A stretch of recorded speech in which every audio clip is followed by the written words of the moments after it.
ओम शांति।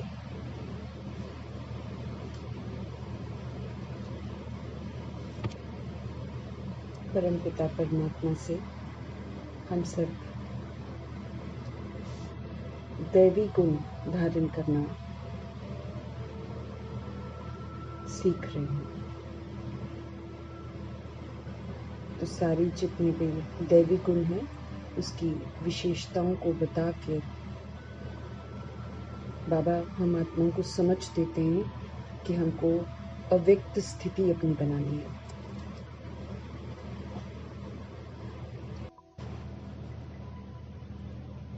स्पष्ट करते हैं बाप दादा कि अव्यक्त अवस्था मतलब आत्मिक अवस्था। आत्मा अति सूक्ष्म है, प्रकाशमय है, दिव्य है, प्रकृति से वो बिल्कुल न्यारी है। इन आंखों से हम उसे देख नहीं सकते हैं। ये जो अव्यक्त अवस्था, विदेही अवस्था है, इसको कहते हैं देह रहित अथवा अशरीरी अवस्था। देह में होते हुए भी देह का भान नहीं हो, स्थूल जो भाव होता है वो ना हो, उसे विदेही अवस्था, उसे आत्मिक अवस्था, उसे अव्यक्त अवस्था कहते हैं।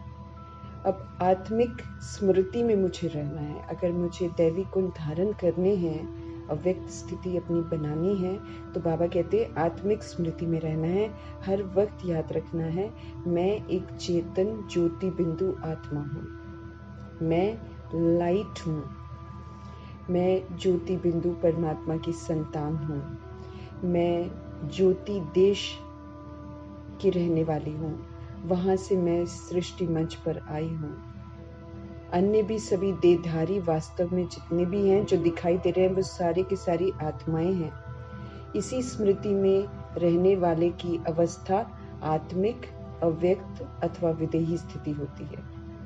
मैं आत्मा लाइट हूँ, मैं ज्योति बिंदु परमात्मा की संतान हूँ, मैं ज्योति देश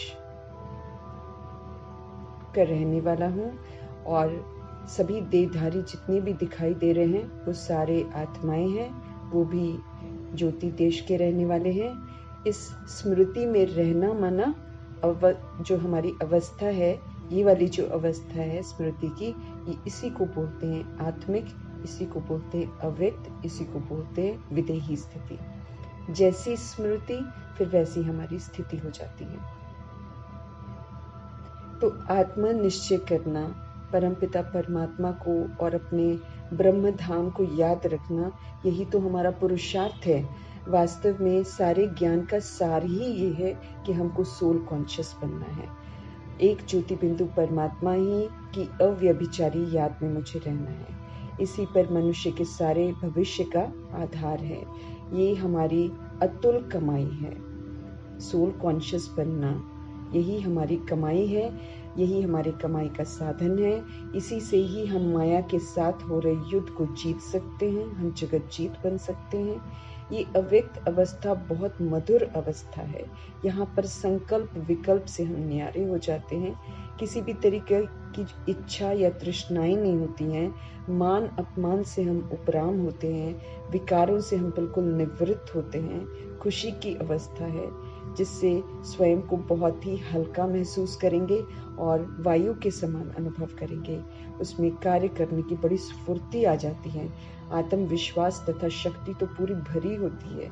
वो स्वयं को एक फरिश्ता बनता हुआ अनुभव करते हैं। ये धरा पर रहते हुए, इसी शरीर में रहते हुए हमें इस अवस्था को पाना है। तो दिव्य गुणों की धारणा ये जो है सारी अवस्था के लिए बड़ी ज़रूरी है और हेल्पफुल भी है, बाबा कहते हैं। और साथ में बाबा हम आत्मा को बहुत सारी अनेक और भी समझ देते हैं कि हमको सदा याद रखना है कि अब हम वापसी यात्रा पर हैं, हम रिटर्न जर्नी पर हैं, हमको वापस घर जाना है। तो आत्मा देह रहित ही इस संसार में पृथ्वी मंच पर जो भी ये स्टेज है इस पर आई थी। अब मेरा पाठ पूरा हुआ, अब नाटक का अंत होने वाला है। मुझे विदेही होकर घर वापस जाना, अपने आप को तैयार करना है। आहार हमें दिन पर दिन बाबा कहते हैं हल्का कर देना है, न बार बार खाना है और इतनी ही मात्रा में लिया जाना चाहिए जिससे कि हमको भारीपन महसूस न हो, आलस से न आए।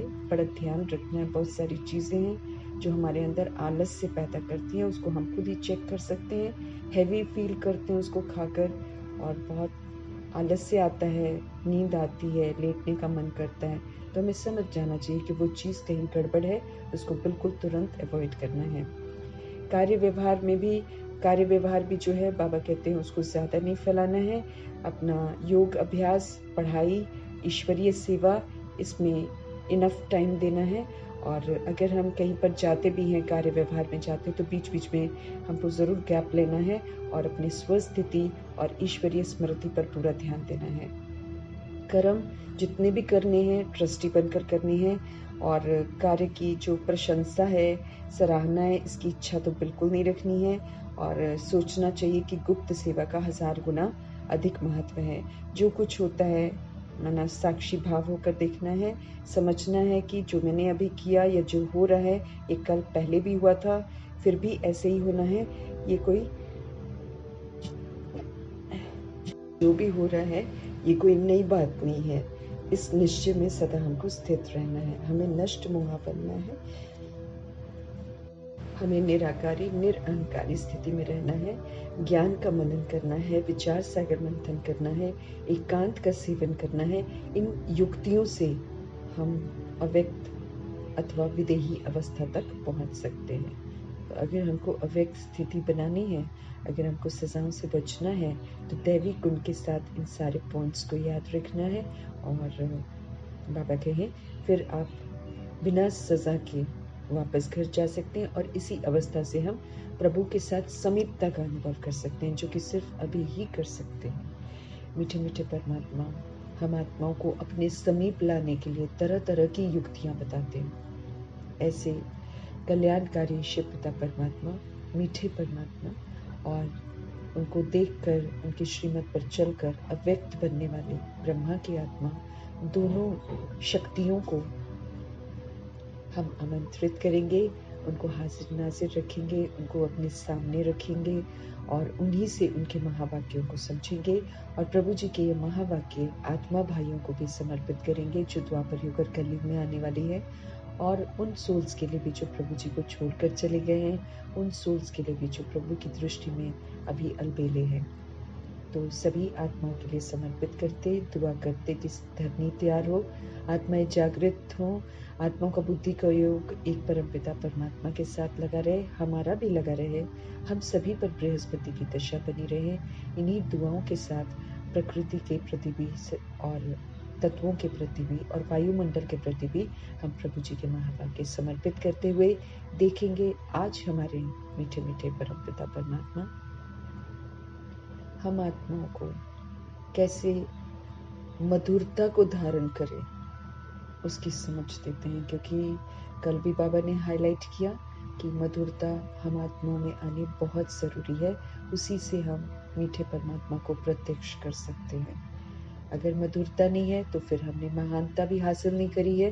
तो इस बात का भी ध्यान रखेंगे। बाबा के दिए हुए होमवर्क जो है उन पर विशेष अटेंशन रखते हुए देखते हैं आज हमारे पिता परमेश्वर हमको किस विधि से समझाते हैं। मीठे मीठे परमात्मा बोले, मीठे बच्चे, पवित्रता रूपी गुण को धारण कर डायरेक्टर के डायरेक्शंस पर चलते रहो तो देवताई किंगडम में आ जाएंगे। प्रभु जी देवताई किंगडम स्थापन कर रहे हैं, जहां पर देव आत्मा बनने वाली जितनी सोल्स हैं वो वहां पर उपस्थित हो सकती हैं।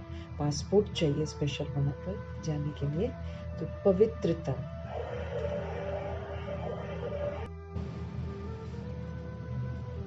पवित्रता रूपी गुण को धारण करके डायरेक्टर परमपिता परमात्मा के डायरेक्शंस पर चलते रहो तो देवताई किंगडम में आ जाएंगे। आज की शिक्षाएं प्रभु जी की मातेश्वरी के द्वारा। मातेश्वरी जी ने हूबहू शिव पिता परमात्मा का कहना माना है, और आज प्रभु जी अपनी जो शिक्षाएं हैं वो मातेश्वरी के थ्रू दे रहे हैं। मातेश्वरी कह रहे हैं ये पवित्रता जो है, इस गुण को धारण करके जो डायरेक्टर परमपिता परमात्मा है वो हमको डायरेक्शन दे रहे हैं, डायरेक्ट कर रहे हैं, ऐसे करो, ऐसे करो, ऐसे करो। तो डायरेक्टर के डायरेक्शंस पर चलते अगर हम रहेंगे तो हम देवताई किंगडम में आ जाएंगे।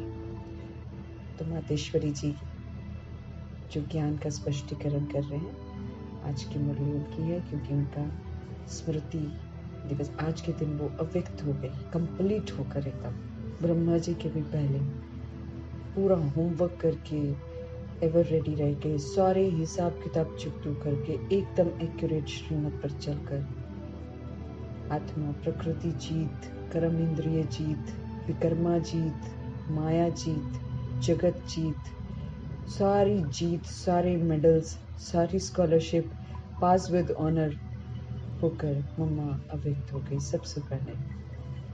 ये नहीं सोचा कि संगम युग 100 वर्ष का एकदम 100 वर्ष।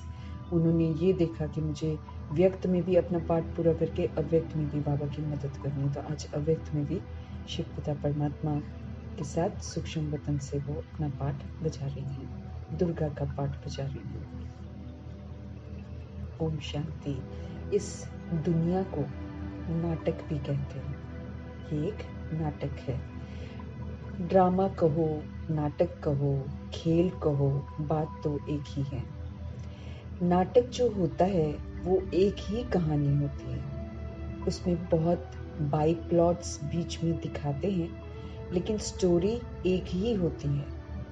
इसी तरह से ये जो बेहद वर्ल्ड ड्रामा है, इसको नाटक भी कहा जाता है, जिसमें हम सभी आत्माएं जो हैं, हम सब एक्टर्स हैं। बॉडी नहीं, हम आत्माएं शरीर के द्वारा एक्टिंग करते हैं। अभी हम एक्टर्स हैं, तो एक्टर्स को नाटक का पूरा पता होना चाहिए, है ना। दूसरे जो नाटक होते हैं उसमें तो उनको पहले मालूम हो जाता है ना। यहाँ तो पूरा नाटक खत्म होता है और जब समाप्ति होती है तो फिर हमको प्रभु जी आकर पूरा सत्य बताते हैं। इसको नाटक भी कहा जाता है, जिसमें हम सारी आत्माएं एक्टर्स हैं। अभी हम एक्टर्स हैं तो फिर एक्टर्स को नाटक का तो पूरा पता होना चाहिए कि किस स्टोरी पर ये शुरू होता है, हमारा ये पाठ कहाँ से शुरू हुआ और कहाँ तक पूरा होता है। फिर उसमें समय प्रति समय किस किस एक्टर्स का कैसे कैसे पाठ होता है, और उसका डायरेक्टर क्रिएटर कौन है, और इस नाटक में हीरो हीरोइन पार्ट किसका है, इन सब बातों का नॉलेज होना चाहिए। भगवान आकर हमको एंड में सारा कुछ बताते हैं, लेकिन एंड में सारा कुछ बताकर फिर हमको अच्छी वाली एक्टिंग करनी भी तो सिखाते हैं। यहीं से शुरुआत होती है, संगम युग से शुरुआत होती है। ये प्राचीन जो भारत है उसको अभी कहते हैं कि प्राचीन भारत में भगवान प्राचीन योग सिखाते हैं, है ना। सबसे पहले सिखाने वाला योग ये संगम युग पर होता है। यहाँ पर डायरेक्टर परमात्मा आकर फिर से क्रिएशन करते हैं। कैसे क्रिएशन करते हैं, हमें शूद्रपन से अडॉप्ट करके ब्राह्मण बनाते हैं। तो डायरेक्टर क्रिएटर कौन है उसका भी हमको अभी पता चलता है। और इस नाटक में हीरो हीरोइन पार्ट किसका है, अब भगवान हमको सिखाते हैं। अब भगवान तो सुपर हीरो भी हैं, सुपर फादर भी हैं, सुपर टीचर भी हैं, सुपर डायरेक्टर भी हैं, सुपर क्रिएटर भी हैं, सुपर सदगुरु भी हैं। अब शिक्षाएं देते हैं, डायरेक्शन देते हैं। फिर जो सोल उनके डायरेक्शन के अनुसार चलती है कलयुग के वायुमंडल में, वो फिर हीरो हीरोइन पार्ट बजाती है। इस नाटक में हीरो हीरोइन पार्ट किसका है, इन सब बातों का नॉलेज होना चाहिए। खाली नाटक कहने से तो काम नहीं चलेगा। नाटक है तो नाटक के हम सब एक्टर्स भी तो हैं। अगर ये नाटक चल रहे हैं तो नाटक में हम सारी सोल्स कौन है, एक्टर्स भी हैं। अगर कोई ड्रामा का एक्टर है और हम उनसे पूछें कि इसकी क्या स्टोरी है, ये कहाँ से शुरू होता है, कहाँ पूरा होता है ना। कोई भी मम्मा कह रही हैं, अगर कोई ड्रामा का एक्टर है और हम उनसे पूछें कि ये इसकी क्या स्टोरी है, ये कहाँ से शुरू होता है, कहाँ पूरा होता है, अगर वो कहे हमें मालूम ही नहीं है, तो फिर उसको क्या कहा जाएगा। कहेंगे इसको इतना भी पता नहीं है, कहता है मैं एक्टर हूँ। एक्टर को तो सब बातों की जानकारी होनी चाहिए ना। नाटक शुरू है तो उसका अंत भी जरूर होगा, ऐसे नहीं शुरू हुआ है तो चलता ही चलेगा। तो इन सब चीजों को समझने का है। इस बेहद के नाटक का जो रचयिता है वो जानता है कि किस तरह से इस नाटक की शुरुआत हुई है, इसमें मुख्य मुख्य एक्टर्स कौन हैं और सभी एक्टर्स में हीरो और हीरोइन का पार्ट किसका है, ये सब बातें बाप आकर समझा रहे हैं। ये सब नॉलेज जो रोज क्लास में आते और सुनते हैं वो समझते हैं, उनको मालूम है कि इसका पहला डायरेक्टर और क्रिएटर कौन है। क्रिएटर कहेंगे सुप्रीम सोल, परमपिता परमात्मा को। अब वो सोल सोचते हैं कि हम सबको आत्मा को क्रिएट नहीं करते हैं बाबा। इस बात की समझना, उनकी क्रिएशन बड़ी खूबसूरत है। वो शूद्रपन से निकालकर ब्राह्मण बनाते हैं। ब्राह्मण की कितनी प्यारी प्यारी शिक्षाएं, जिसमें पवित्रता सबसे मुख्य है, वहां से फिर सारी दिव्यता और सत्यता, हमको सत्य में स्थित रियलिटी की रॉयल्टी सिखाते हैं भगवान, दिव्यता की रॉयल्टी सिखाते हैं भगवान। तो मातेश्वरी समझा रहे हैं कि जो हम रोज सुनते हैं समझते हैं, उनको मालूम है कि इसका जो पहला डायरेक्टर है और क्रिएटर कौन है।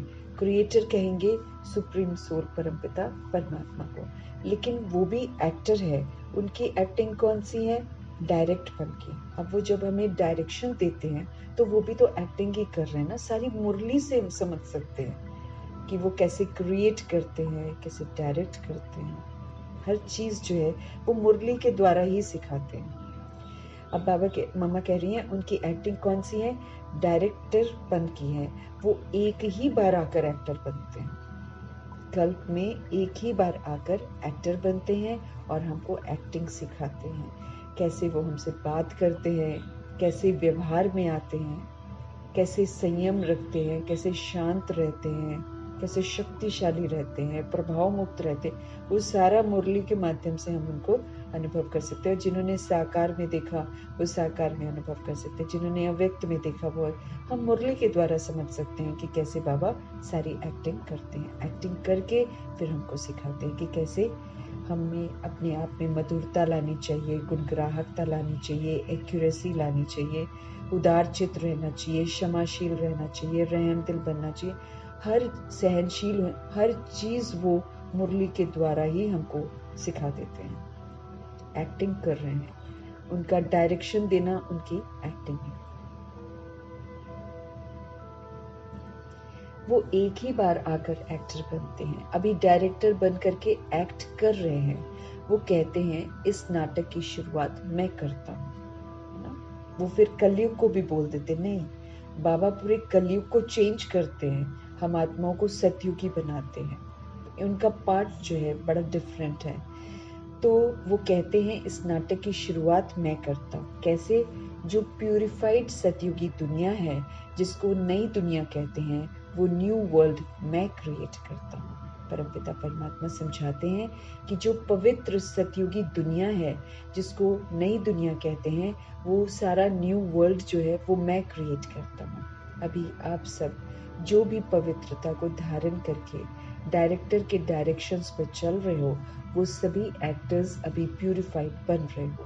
अभी हम सभी जितनी भी सोल्स हैं, जो भी पवित्रता को धारण करके, हम प्रतिज्ञा करते हैं ना, तो पवित्रता को धारण करके डायरेक्टर के डायरेक्शंस पर जो हम चल रहे हैं, वो सभी एक्टर्स अभी हम सभी प्यूरिफाइड बन रहे हैं। फिर इन्हीं एक्टर्स के द्वारा अनेक जन्मों का चक्र चलना है। जो अभी प्यूरिफाइड हो रहे हैं वही पूरे ड्रामा में चक्र लगाते हैं।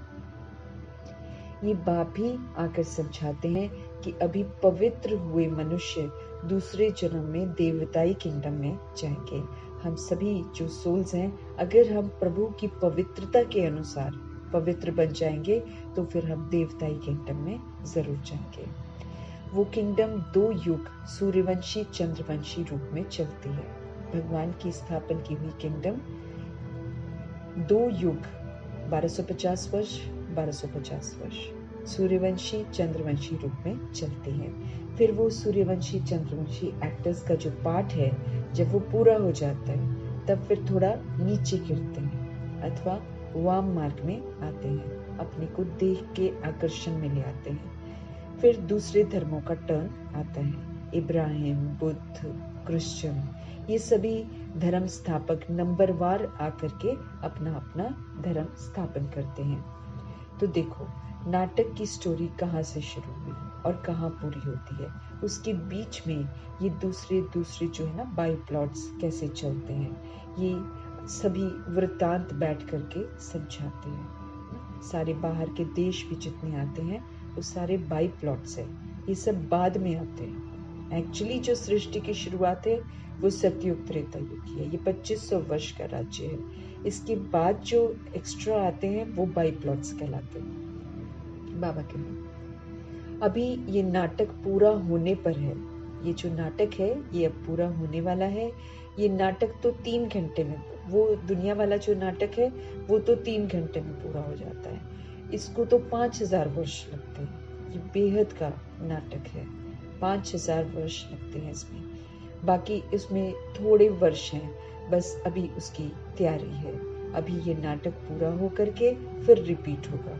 तो ये सारा जो वृत्तांत बाबा बताते हैं ये हमारी बुद्धि में होना चाहिए कि ये नाटक है, हम सब एक्टर्स हैं, ये 5000 वर्ष का नाटक है, अभी ये पूरा होने वाला है, हमको वापस घर जाना है और फिर से नाटक शुरू होगा, फिर उसमें आने वाला। ये हमारे बुद्धि में होना चाहिए ताकि मेरे को अलर्ट रहे ना, मुझे करना क्या है। दैवी किंगडम स्थापन हो रहा है, उसमें जाने के लिए हमें क्वालिफाई करना है। समय समाप्त हो जाएगा, नाटक शुरू होता है तो पूरा भी जरूर होता है। इस बातों का ध्यान रखना है, मातेश्वरी समझा रहे हैं। इसी को ज्ञान कहा जाता है, इसी को नॉलेज बोलते हैं। अभी देखो, बाप आकर के नया भारत, नई दुनिया बना रहे हैं। भारत जब नया था तो इतनी बड़ी दुनिया नहीं थी, क्योंकि प्योर लोग थे। अब प्योर तो सारे बनते नहीं, अभी तो इम्प्योर हैं, इसलिए दुनिया इतनी बड़ी हो गई है। लेकिन जब भारत शुरू होता है, यानी कि सतयुग शुरू होता है, इतनी बड़ी दुनिया नहीं थी। आज पुराना भारत है तो दुनिया भी पुरानी हो गई है ना। नया में देवता है और पुराने में मनुष्य बन गए हैं। तो आज पुराना भारत है तो दुनिया भी पुरानी है। बाप आ करके भारत जो अविनाशी खंड है, प्राचीन है, अपना देश है। बाप आ करके भारत जो अविनाशी खंड है, प्राचीन अपना देश है। अभी देश कहते हैं क्योंकि दूसरे देशों में ये भी एक टुकड़ा हो गया ना, ये भी एक टुकड़ा सा हो गया। और फिर बाबा कहते परंतु वास्तव में सारी वर्ल्ड जो है, सारी पृथ्वी पर एक भारत का राज्य था, जिसको कहा जाता है प्राचीन भारत। उस समय का भारत गाया हुआ है, सोने की चिड़िया। सारी पृथ्वी पर केवल भारत का ही कंट्रोल था, एक ही राज्य था, एक ही धर्म था, पवित्रता का धर्म। उस टाइम पूरा सुख था। अभी कहाँ है? इसलिए बाप कहते हैं इसका डिस्ट्रक्शन करके फिर एक राज्य, एक धर्म और प्राचीन, वही नया भारत, नई दुनिया बनाता हूँ। कैसे डिस्ट्रक्शन होता है?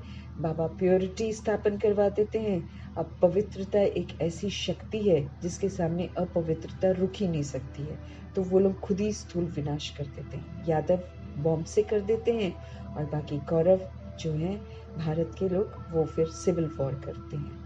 यहाँ अनाज के लिए, पानी के लिए, या फिर धर्म के नाम पर, जो देह के धर्म है उनके नाम पर युद्ध होता है।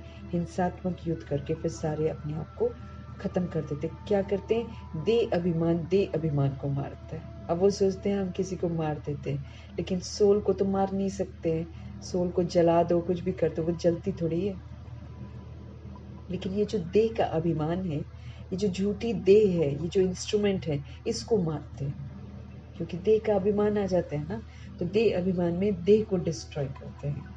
तो उस टाइम पूरा सुख था जब दुनिया थी अच्छी वाली, और अभी कहाँ है? देखो, इसलिए बाप कहते हैं इसका डिस्ट्रक्शन। बाबा डिस्ट्रक्शन नहीं करते हैं, बाबा हम आत्माओं को समझ देते हैं।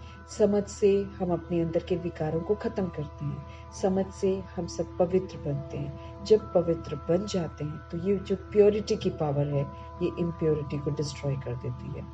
हिंसात्मक नहीं है, लेकिन पवित्रता की शक्ति के आगे वो अपवित्र कौम जो है वो एक दूसरे को खत्म कर देती है।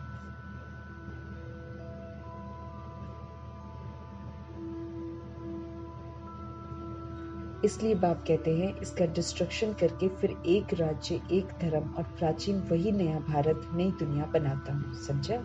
उस दुनिया में कोई दुख नहीं है, कोई रोग नहीं है, कभी कोई अकाले मृत्यु नहीं है। तो ऐसी लाइफ पाने के लिए पुरुषार्थ करो।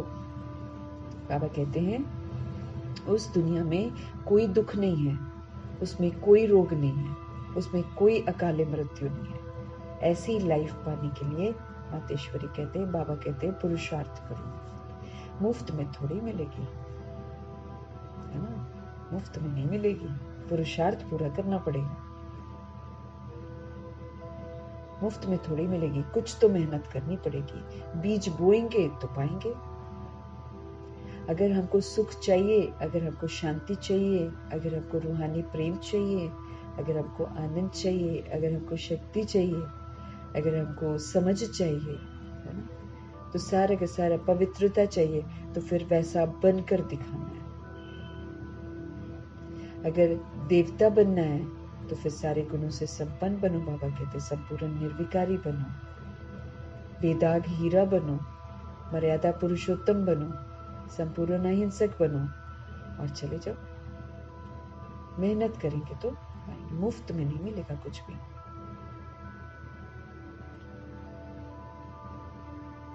बीज हम बोएंगे तो ही तो हम पाएंगे, बोएंगे नहीं तो पाएंगे कैसे?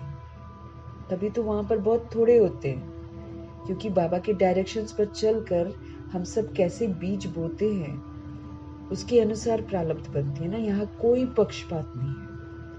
अगर भगवान सबको अच्छा बनाना चाहे तो वो तो सभी को अच्छा बनाएगा, वो तो सबको आशीर्वाद दे देगा कि सब बन जाओ, पर वो फिर बात नहीं बनती ना।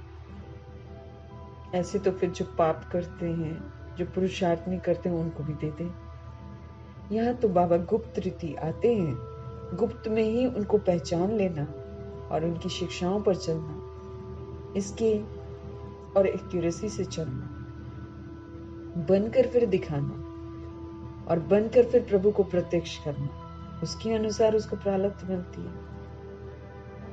अपने जितने भी पाप कर्म हैं, अब कर्म जो हमने किए हैं उसका तो हिसाब बन गया, वो तो कहीं भी हम उससे फ्री नहीं हो सकते हैं। हम मनमानी करें चाहे कुछ करें, हम उससे बच नहीं सकते हैं। उसका हिसाब किताब तो हमको चुकता करना पड़ता है। लेकिन जो 63 जन्म मैंने भूल करके पाप किए हैं उसकी सजा तो बन गई है, क्योंकि कर्मा किया है तो सजा बन गई। लेकिन ड्रामा में उसकी माफी भी है, और माफी की विधि है कि याद करो। प्रभु जी कहते हैं याद करो और पुराना काटो, और प्लस याद में रहकर अच्छा वाला पाठ बजाओ। तुमने प्रकृति को जो दुख दिया है, तुमने वायुमंडल को जो खराब किया है, तुमने जो तत्वों को खराब किया उसको ठीक करो, दिव्यता से सत्यता से ठीक करो और सजाओं से मुक्त हो जाओ। ये तो हमको सजाओं से मुक्त होने का। बाकी अगर सतयुग में जाना है तो फिर भगवान कहते हैं जितना मन रूपी स्लेट पर, बुद्धि रूपी स्लेट पर जो भी लिखा हुआ है पुराना, उसको बिल्कुल खत्म करो, उसको पूरा मिटा दो, मरजीवा बन जाओ। अब मरजीवा बनकर अब वो पुराना स्वभाव संस्कार खत्म करके अब मैं जो कहता हूँ वैसे पढ़ो, तो श्रीमत पर चलोगे तो देवता किंगडम में आ जाओगे। यहाँ करना पड़ता है, बिना किए तो एक चीज भी नहीं मिलने वाली। बोएंगे नहीं तो मम्मा कहती पाएंगे कैसे? तो ये कर्म क्षेत्र है, इस क्षेत्र में कर्मों से बोना पड़ता है। अच्छे कर्म करेंगे अच्छी दुनिया में जाएंगे, भगवान की श्रीमत के प्रमाण कर्म करेंगे तो सतयुग में जाएंगे। तो ये कर्म क्षेत्र है, इस क्षेत्र में कर्मों से हमें सब कुछ बोना है। जो कर्म हम बोते हैं उसी का तो फल पाते हैं। बाप कर्मों का बीज बोने का सिखला रहे हैं, अभी हमको कैसे कर्म करना चाहिए वो सिखा रहे हैं। ये सीखते सीखते मेरे अकर्म का खाता बन रहा है ना, कोई हिसाब किताब नहीं। अगर हम श्रीमत पर चलते हैं तो मेरा सारा हिसाब किताब शिव बाबा के साथ बन रहा है। शिव बाबा के साथ हिसाब किताब बनने में कोई नुकसान नहीं। मनुष्यों के साथ हिसाब किताब बनने में फिर हमको नुकसान है, क्योंकि वो फिर हमको चुकता करना पड़ेगा, उससे नहीं बच सकते हैं। तो पुराना तरीका जो हम व्यवहार में लाते थे, देह समझ कर देह भान में जो हम तरीका, उससे मेरा पाप कर्मों का खाता बनता है, जिसके लिए बाबा कहते हैं अपने घाटे और फायदे का सोचो। आत्माएं तंग भी करेंगी, परिस्थितियां भी आएंगी, पेपर भी आएंगे, लेकिन हमको तंग नहीं होना है। बाबा के उसी में रहते हुए अपनी सत्यता में रहकर दिखाना है कि रियलिटी में मैं एक सोल परमात्मा का बच्चा हूँ।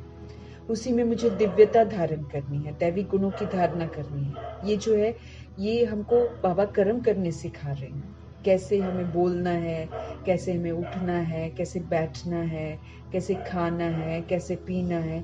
हर बात की तहजीब बाबा हमको अभी सिखा रहे हैं, सिखला रहे हैं। तो जैसे खेती करना सिखलाते हैं, कैसे बीज डालो, कैसे उसकी फिर संभाल करो। अब बाबा कहते हैं संकल्प करो, अच्छे संकल्प करो।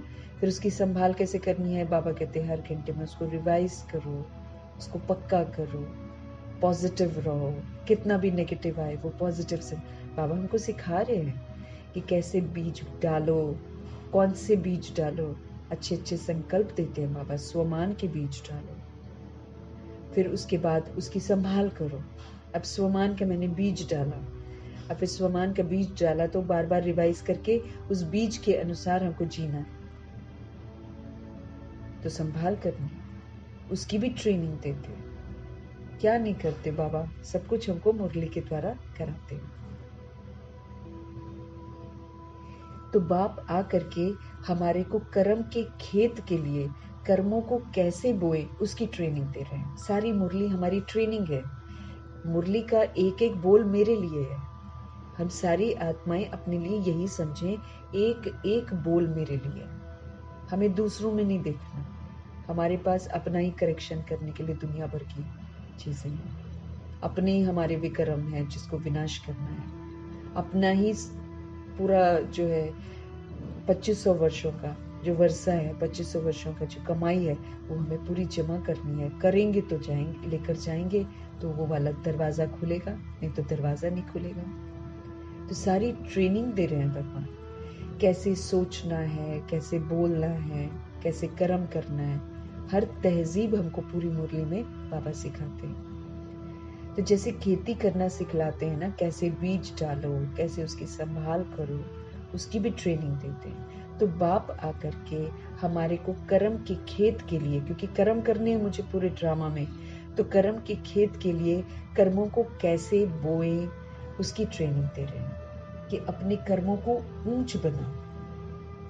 अब हमको नीच कर्म नहीं करने जो हम पहले करते थे, उसका हमको ध्यान रखना है कि इसी से मेरी कमाई हो रही है। मम्मा कह रही हैं तो बाप आ करके हमारे को कर्म के खेत के लिए कर्मों को कैसे हम बोए उसकी ट्रेनिंग दे रहे हैं कि अपने कर्मों को अब ऊंचा बनाओ, अब मेरी श्रीमत पर चलकर ऊंच कर्म करो, अच्छे बीज डालो। अब दुनिया तो बिगड़ा हुआ स्वरूप है, अगर हम इंतजार करेंगे कि वो बिगड़ा स्वरूप, पढ़ मैं रही हूं और बिगड़ा हुआ जो स्वरूप है उसको मैं चाहूं कि वो ठीक हो जाए, तो ये तो बेसमझी हो जाएगी, क्योंकि उन्होंने तो पढ़ा नहीं। और अगर जो ज्ञान मार्ग में चलते हैं, हम सभी आत्माएं जो आपस में मिलते हैं, अगर इसमें हम सोचें पढ़ते हुए कि वो सोल ऐसे करे, वो सोल ऐसे करे, तब भी मुश्किल है। क्योंकि भगवान बताते हैं इस राजधानी में स्टूडेंट्स हैं ना, हम सारे स्टूडेंट्स हैं। स्टूडेंट्स अपने अपने तरीके से पढ़ते हैं। फिर कोई महारथी है बाबा कहते, कोई घोड़े सवार है, कोई प्यादा है, सब अलग अलग है यहाँ पर। और फिर सब अलग अलग होने के नाते वो अलग अलग टाइप का पार्ट प्ले करते हैं। कोई अभी जगता है, कोई बाद में जगता है, कोई सीजन के समय जगता है। हम जहाँ भी कर्म बाबा जो भी पढ़ाते हैं, कोई तो तुरंत, जैसे मम्मा बाबा तो तुरंत जग के तो फटाफट पुरुषार्थ किया, कुछ लोग थोड़ा टाइम लेते हैं। तो हम सब स्टूडेंट्स हैं, तो जैसे हम स्कूल और कॉलेज में पढ़ते हैं तो हम दूसरों को थोड़ी देखते हैं। जो दूसरों को देखता है वो तो वक्त बर्बाद करता है, वो तो वेस्ट करता है अपना टाइम, वो तो फिर फेल हो जाता है। ऐसे ही हम आत्माएं भी यहाँ पर स्टूडेंट्स हैं। हर आत्मा को प्रभु जी मुरली जो है बाबा जनरल में समझाते हैं, क्योंकि वो बोलते हैं अगर मैं पर्टिकुलर में समझाऊं तो बहुत कड़ी सजाओं के पात्र बन जाएंगे अगर कहना नहीं मानेंगे। इसलिए भगवान जनरल में बताते हैं हमारे ऊपर है कि हम उस ताज को पहन लें। हर आत्मा वो रिस्पॉन्सिबिलिटी का ताज अपने ऊपर पहनती। जैसे ब्रह्मा जी और सरस्वती जी ने तुरंत जो बाबा ने कहा उसका ताज पहनकर फटाफट अपना होमवर्क किया, उन्होंने ऐसे किया। हम सब अपने डिफरेंट डिफरेंट तरीके से हम पढ़ रहे हैं, तो सारा ध्यान उन दोनों आत्माओं ने अपने अपने ऊपर किया। ब्रह्मा जी अपना पुरुषार्थ करते थे श्रीमत को देखकर, मम्मा अपना पुरुषार्थ करती थी श्रीमत को देखकर। तो दोनों ने अपना अपना किया, इधर उधर ताका झाकी थोड़ी करी, क्योंकि मम्मा कहती किसी को देखेंगे तो हमारे अंदर बुराइयां आ जाएंगी। तो सारे स्टूडेंट्स हम अलग अलग हैं, इसलिए जो बाबा के बच्चे हैं उनमें भी आपस में, चाहे दीदी हो चाहे स्टूडेंट्स हो, है ना, हम सभी तो स्टूडेंट्स ही हैं। तो दीदियां भी अपना पुरुषार्थ करें तो हमें दीदियों को भी चेक नहीं करना है। सब अपना अपना पुरुषार्थ कर रहे हैं ना, वो भी तो स्टूडेंट्स हैं, उनको भगवान ने निमित्त बना दिया, कार्य दिया हुआ है। अब वो क्या कर रहे हैं क्या नहीं कर रहे हैं उसको मुझे नहीं देखना है, मुझे मुरली सुननी है, मुरली समझनी है, और बस बाकी उनके अपने कर्मा, हमारे अपने कर्मा। हमको बैठकर चेक नहीं करना किसी को ना, हम टीचर्स नहीं है ना, बाबा ने मेरे को रिस्पॉन्सिबिलिटी नहीं दी है कि तुम चेकर बनो, हमको चेकर खुद का बनना है।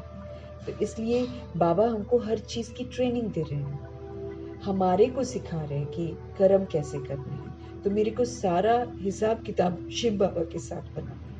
जब हम सारा हिसाब किताब शिव बाबा के साथ बनाते हैं तो हमारे कर्म बड़े ऊंचे होते हैं, फिर वो कर्म जो है वो अकर्म बन जाते हैं। अब यहाँ जो कर्म श्रीमत के प्रमाण है, वो जो अकर्मों का खाता है, वो अकर्म का खाता लेकर हम जाते हैं, फिर हम 2500 वर्ष नेचुरल उसी रूप में पाठ बजाते हैं। फिर वहां भी मेरा कोई कार्मिक बॉन्डेज नहीं बनता है। सारे स्टैंप हम यहाँ से लगा कर जाते हैं, परिवार हम यहीं पर बनाते हैं। अगर हम मम्मा बाबा की तरह पुरुषार्थ करेंगे तो हम उनके परिवार में आएंगे, भले हम लेट आए हैं तो भी हम उनके परिवार में आ जाएंगे। लेकिन शर्त यही है कि फिर पुरुषार्थ वैसा होना चाहिए जैसे उन आत्माओं ने किया। एटलीस्ट फॉलो तो करना, मर्तबा तो चलो उनसे कम होगा, लेकिन उनके घराने में जाने लायक फिर उनको उनके जैसा प्रैक्टिकल हमारा पुरुषार्थ होना चाहिए। तो परिवार भी हम यहाँ पर तय कर रहे हैं, अपना शरीर भी हम यहाँ पर तय कर रहे हैं कि कैसा शरीर मुझे मिलेगा, फिर शरीर के कपड़े, शरीर का श्रृंगार, शरीर का सब कुछ जो जरूरतें हैं, महल कहाँ रहेंगे, कैसे रहेंगे, सारा हम अभी पुरुषार्थ के अनुसार कमा रहे हैं। अगर हम जैसे कर्मा की ट्रेनिंग प्रभु जी मुझे दे रहे हैं, ऐसी ट्रेनिंग को करके अगर मैं कर्मा को सुधारती हूँ तो फिर वैसा ही मुझे जन्म मिलेगा, वैसा ही युग मिलेगा, वैसे ही फैमिली मिलेगी, सब कुछ यहाँ पर हम बना रहे हैं। तो मम्मा बाबा के घराने में आने के लिए हमको फिर प्रभु जी के सिखाए हुए जो कर्म है उसके अनुसार ऊंचा बनाना है अपने कर्मों को।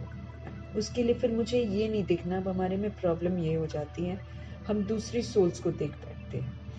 हम सभी स्टूडेंट्स हैं, सब अपना अपना पढ़ रहे हैं, मुरली तो सारे पढ़ रहे हैं ना, सारे स्टूडेंट्स पढ़ रहे हैं। अब वो कैसे मुरली को समझ रहे हैं ये उनकी अपनी जिम्मेवारी है। उसमें हम घुस जाए और सोचे कि ये हो ऐसा हो, तो फिर वो तो न वो बदलेंगे तो न हम बदलेंगे। सारा संगम युग का समय ऐसे ही बीत जाएगा, ऊपर से मेरा घाटा दुनिया भर का हो जाएगा। बाद में फिर हम पश्चाताप करेंगे, क्योंकि शरीर तो हमको छोड़ने हैं। जब शरीर छोड़ेंगे तो हम इंडिपेंडेंट हो जाते हैं ना, फिर थोड़ी कोई किसी का सजा तो मेरे को ही भुगतनी पड़ेगी। इसीलिए स्टूडेंट बनकर हमको पढ़ाई पढ़नी है, ट्रस्टी बनकर हमको कर्म करना है।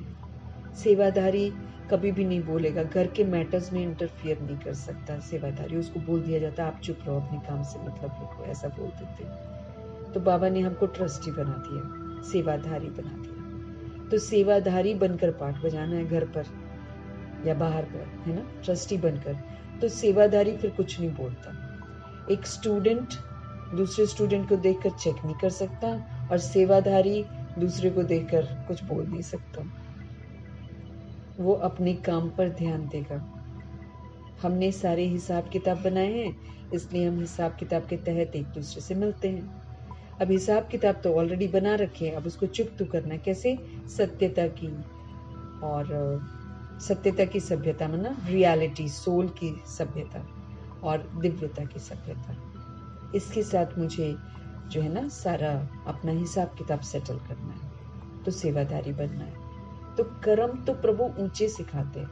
बाबा तो कहते कोई कितना भी आपके साथ आसुरी व्यवहार करे ना, कल कितना खूबसूरत पॉइंट था मुरली में, अगेंस्ट के साथ एडजस्ट करो। जो तुम्हें हलचल में लाती है आत्मा, जो तुम्हारे विरुद्ध चलती है आत्मा, उसके साथ एडजस्ट करो। जैसे प्रकृति के प्रकोप के सामने हम कुछ नहीं कहेंगे ना, हम एडजस्ट करेंगे, हम शांत रहेंगे, स्थिर रहेंगे और फिर उसको शांत करेंगे। ऐसे करेंगे ना, बस वही वाला बाबा कहते हैं, जो व्यक्ति है अगर तुम्हारे अगेंस्ट है तो उसके साथ तुम एडजस्ट करो, मैं ना उसकी हरकतों को भी स्वीकार करके अपने स्वस्थिति का सहयोग उसको दो। इस विधि से वो भी सुधर जाएगा और तुम्हारा पाठ भी नहीं बिगड़ेगा। भगवान ऐसे हमको सिखाते हैं ताकि हम अच्छे कर्म करें, हमारी जो अच्छाई है वो और पक्की हो जाए और हमारी अच्छाई से दूसरी सोल भी अच्छी हो जाए। भाई भाई, आत्मा भाई भाई का कर्तव्य क्या है वैसे हमको समझाते हैं। तो भगवान से ऊंचा अपने कर्मों को बनाना हम सीखते हैं, अच्छे बीज डालने के लिए। बाबा अब बाबा के बोलते शुभ भावना शुभ कामना की बीज डालो। भगवान कहते साइलेंस की शक्ति, शुभ संकल्प करो। बाबा ने तो कभी हमको नहीं बोला ना नेगेटिव सोचो, उन्होंने तो बोला हर हाल में सकारात्मक सोचो, हर हाल में समर्थ सोचो, कल्याणकारी सोचो, क्योंकि भगवान जी आए हुए हैं सब कुछ ठीक करने के लिए। अगर हम उसके बीच में नेगेटिव सोचते हैं, व्यर्थ सोचते हैं, तो हम भगवान के कार्य में विघ्न बन रहे हैं। भगवान कह रहे हैं अच्छा होगा, हम डाउट कर रहे हैं नहीं। भगवान मेरे को स्वमान दे रहे हैं, हम अपने को कमजोर समझ रहे हैं, तो फिर तो ये हम गड़बड़ कर रहे हैं ना, मतलब भगवान में निश्चय नहीं है। अब भगवान समर्थ दुनिया बना रहे हैं तो समर्थ दुनिया बननी ही है, सतयुग आना ही है। लेकिन सतयुग में जाने लायक बनने के लिए भगवान कहते हैं ऊंचे कर्म करो, वो सिखाते हैं कि कैसे कर्म करो। तो वो हम लोग को बीज डालने के लिए जब बोलते हैं तो शुभ संकल्प करने के लिए बोलते हैं साइलेंस की शक्ति को यूज करो। हम लोग बोल बैठते हैं ना किसी को, बाबा कहते मत बोलो किसी को भी कुछ, सिर्फ साइलेंस की शक्ति, शुभ संकल्प, शुभ भावना, शुभ कामना यूज करो, उससे दूसरी सोल बदल जाएगी। क्योंकि आत्मा साइलेंस की भाषा को समझती है। जब हम बोलते हैं ना, हमारे में देह का भान आ जाता है, इसलिए वो सोल एक्सेप्ट नहीं करती है। लेकिन जब हम साइलेंस की भाषा से उसको देंगे, बिना दिखाए, बिना मना, किसी को पता भी नहीं चलेगा, गुप्त रीति जब हम शुभ संकल्प देते वो सोल बदल जाएगी। वो भाषा हमारे वाइब्रेशंस कैच करते हैं ना सोल्स। तो मातेश्वरी समझा रही हैं कि बाबा अच्छे बीज डालो, ऐसा बोलते तो फल अच्छा मिलेगा ना। हम शुभ शुभ सोचेंगे तभी तो हम शुभ शुभ दुनिया में जाएंगे। हम शांत रहेंगे तो दूसरी सोल्स को शांत कर पाएंगे, अशांत रहकर तो हम अशांत ही करेंगे ना दूसरी सोल को। ये मुझे समझना है। अगर मेरी सोच भी अशांत होती है तो मैं अशांति का वायुमंडल क्रिएट कर रही हूँ, वो तो बाबा कहते दुनिया कर रही है। अब बाबा के गिने हुए बच्चों से बाबा उम्मीद रखते हैं, सिखा रहे हैं ना हमको कि कुछ भी हो जाए आप शांत रहो, आप ब्रह्मा की तरह शांति का पिलर बनो, आप ब्रह्मा की तरह शक्ति का पिलर बनो, आप ब्रह्मा की तरह पवित्रता का पिलर बनो। वो ऐसे पिलर थे, विरुद्ध क्या दुनिया नहीं हुई थी उनके विरुद्ध तो सारी दुनिया हो गई थी। इल्जाम भी लगाए थे, उतना तो हमको तो कोई कुछ कहता भी नहीं है जितना ब्रह्मा जी को बोला था। लेकिन वो पिलर बन गए, उन्होंने सिखाया कि शांत रहकर, सहनशील होकर हम दूसरी सोच को बदल सकते हैं। इसीलिए उन्होंने अधर्म को यूज नहीं करा। अशांति अधर्म है। अगर हम अधर्म को यूज करते हैं तो हम अधर्म को बढ़ावा देते हैं ना, फिर हम भगवान के रास्ते में विघ्न रूप बन जाते हैं। तो बाबा मम्मा कह रही हैं, बाबा कह रहे हैं अच्छे बीज डालो तो फल अच्छा मिलेगा। ट्रेनिंग दे रहे हैं ना हमको। जब कर्म अच्छा होगा फिर जो बोएंगे उसका फल हमको अच्छा मिलेगा। बीज अच्छा डालेंगे, फिर उसके बाद कर्म अच्छा करेंगे तो उसका फल भी तो अच्छा मिलेगा। अगर कर्म रूपी बीज में ताकत नहीं होगी, ये जो कर्म हम करते हैं इस कर्म के बीज में ताकत नहीं होगी, कर्म हम बुरे बोएंगे तो फिर फल मुझे क्या मिलेगा, ये मुझे याद रखना है। दूसरे के चक्कर में तो आकर हम अपनी अवस्था को बिगाड़ देते हैं, लेकिन मेरे को तो ये सोचना है कि मैंने तो अपनी प्रारब्ध को खराब कर दिया। अगर हम कर्म बुरे बोएंगे तो फल क्या मिलेगा? दूसरे को देख लिया, अपनी अवस्था बिगाड़ ली और प्रभु की श्रीमत के विपरीत मैंने कदम उठा दिया, तो फिर मैंने क्या किया? अपना तो नुकसान कर लिया ना। ये बातें तो खत्म हो जाएंगी, वो अपना पार्ट, हमारा अपना पार्ट। इसलिए स्टूडेंट समझकर हमको पढ़ना है। सारी मुरली मेरे लिए है, मुझे अपना करेक्शन करना है। बस दूसरे को बाबा कहते नहीं देखना है, क्योंकि दूसरे को देखने से फिर हम वो भी उसको, एक तो उसको बाबा ने कल कैसे बोला कि ये तो बदलना ही नहीं है, ये तो बदलना ही नहीं है, ये तो है ही ऐसा। ये जब अब कोई सोल है वो हर बार ही बैठ करेगी मेरे साथ, अगर तो फिर वो हर बार बैठ करेगी। इधर से शुभ भावना, शुभ कामना के संकल्प जाने चाहिए, बोलने की भी जरूरत नहीं है। अपनी स्वस्थिति में स्थित रहकर, नॉलेजफुल होकर, साक्षी दृष्टा होकर इधर से अच्छा जाना चाहिए। ये बाबा कायदा हमको सिखाते हैं। तो वो 10 बार तंग करे, 20 बार तंग करे, 50 बार तंग करे, वो मेरी परीक्षा हो रही है।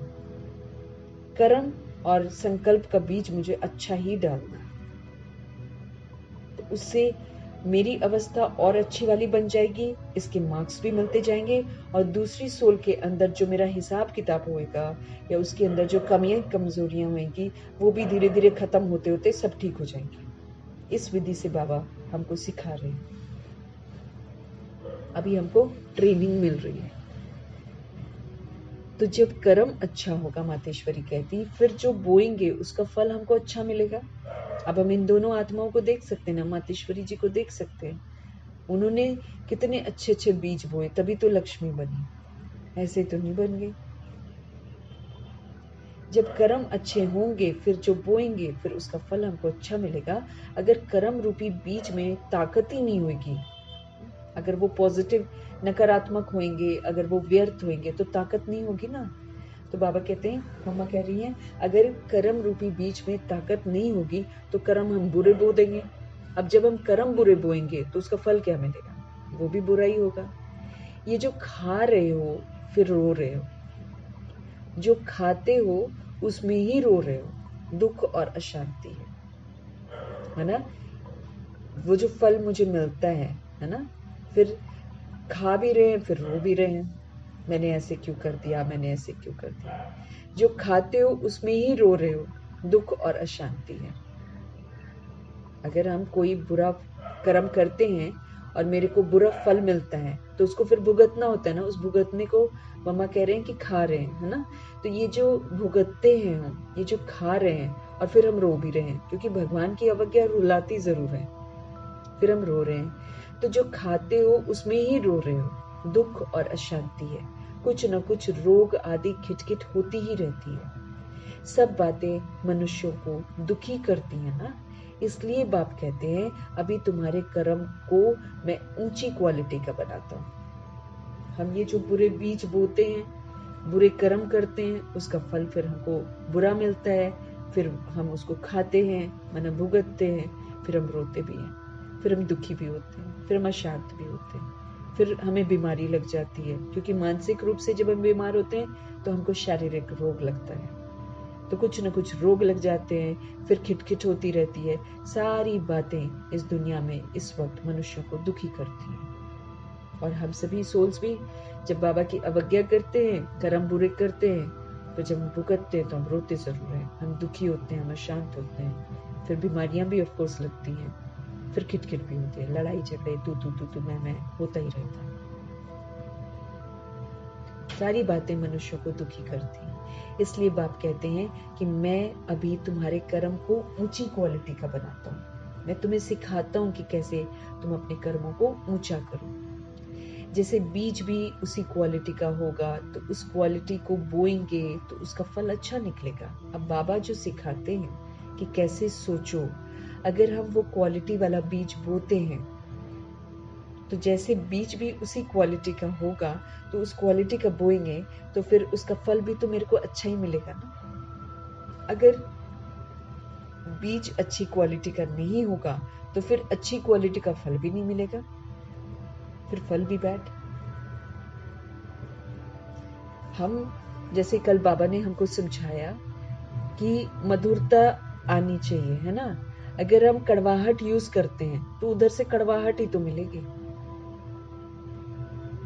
मिठास यूज करेंगे तो उधर, मधुरता यूज करेंगे तो उधर से एक दिन कड़वाहट मिलेगी, 2 दिन मिलेगी, 3 दिन मिलेगी। लेकिन हम जब कॉन्स्टेंटली मधुरता को यूज करेंगे तो हमारी अवस्था और अच्छी पक्की हो जाएगी, दूसरी सोल भी एक दिन मधुर हो ही जाएगी।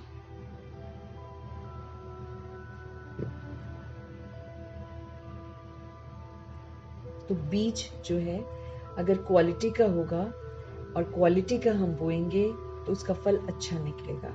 अगर बीज हमारी अच्छी क्वालिटी का नहीं होगा फिर अच्छी क्वालिटी का फल भी नहीं मिलेगा। तो हमारे कर्म की भी अच्छी क्वालिटी चाहिए। जैसे दुनिया में बीज अच्छा लगाएंगे तो फिर फल भी अच्छा निकलता है, बीज में कहीं गड़बड़ी करेंगे तो फिर फल भी गड़बड़ होएगा। ऐसे ही बाबा हम आत्माओं को अच्छे कर्म सिखाते हैं, तो हमारे कर्म की भी अच्छी क्वालिटी चाहिए ना। तो अभी बाप हमारे कर्म रूपी बीज को अच्छी क्वालिटी वाला बनाते हैं, सिखाते हैं। तो ये जो श्रेष्ठ क्वालिटी का बीज है अगर हम बोएंगे तो श्रेष्ठ फल हमको मिलेगा। तो अपने कर्मों का जो बीज है वो अच्छा बनाओ और फिर अच्छा बोना सीखो।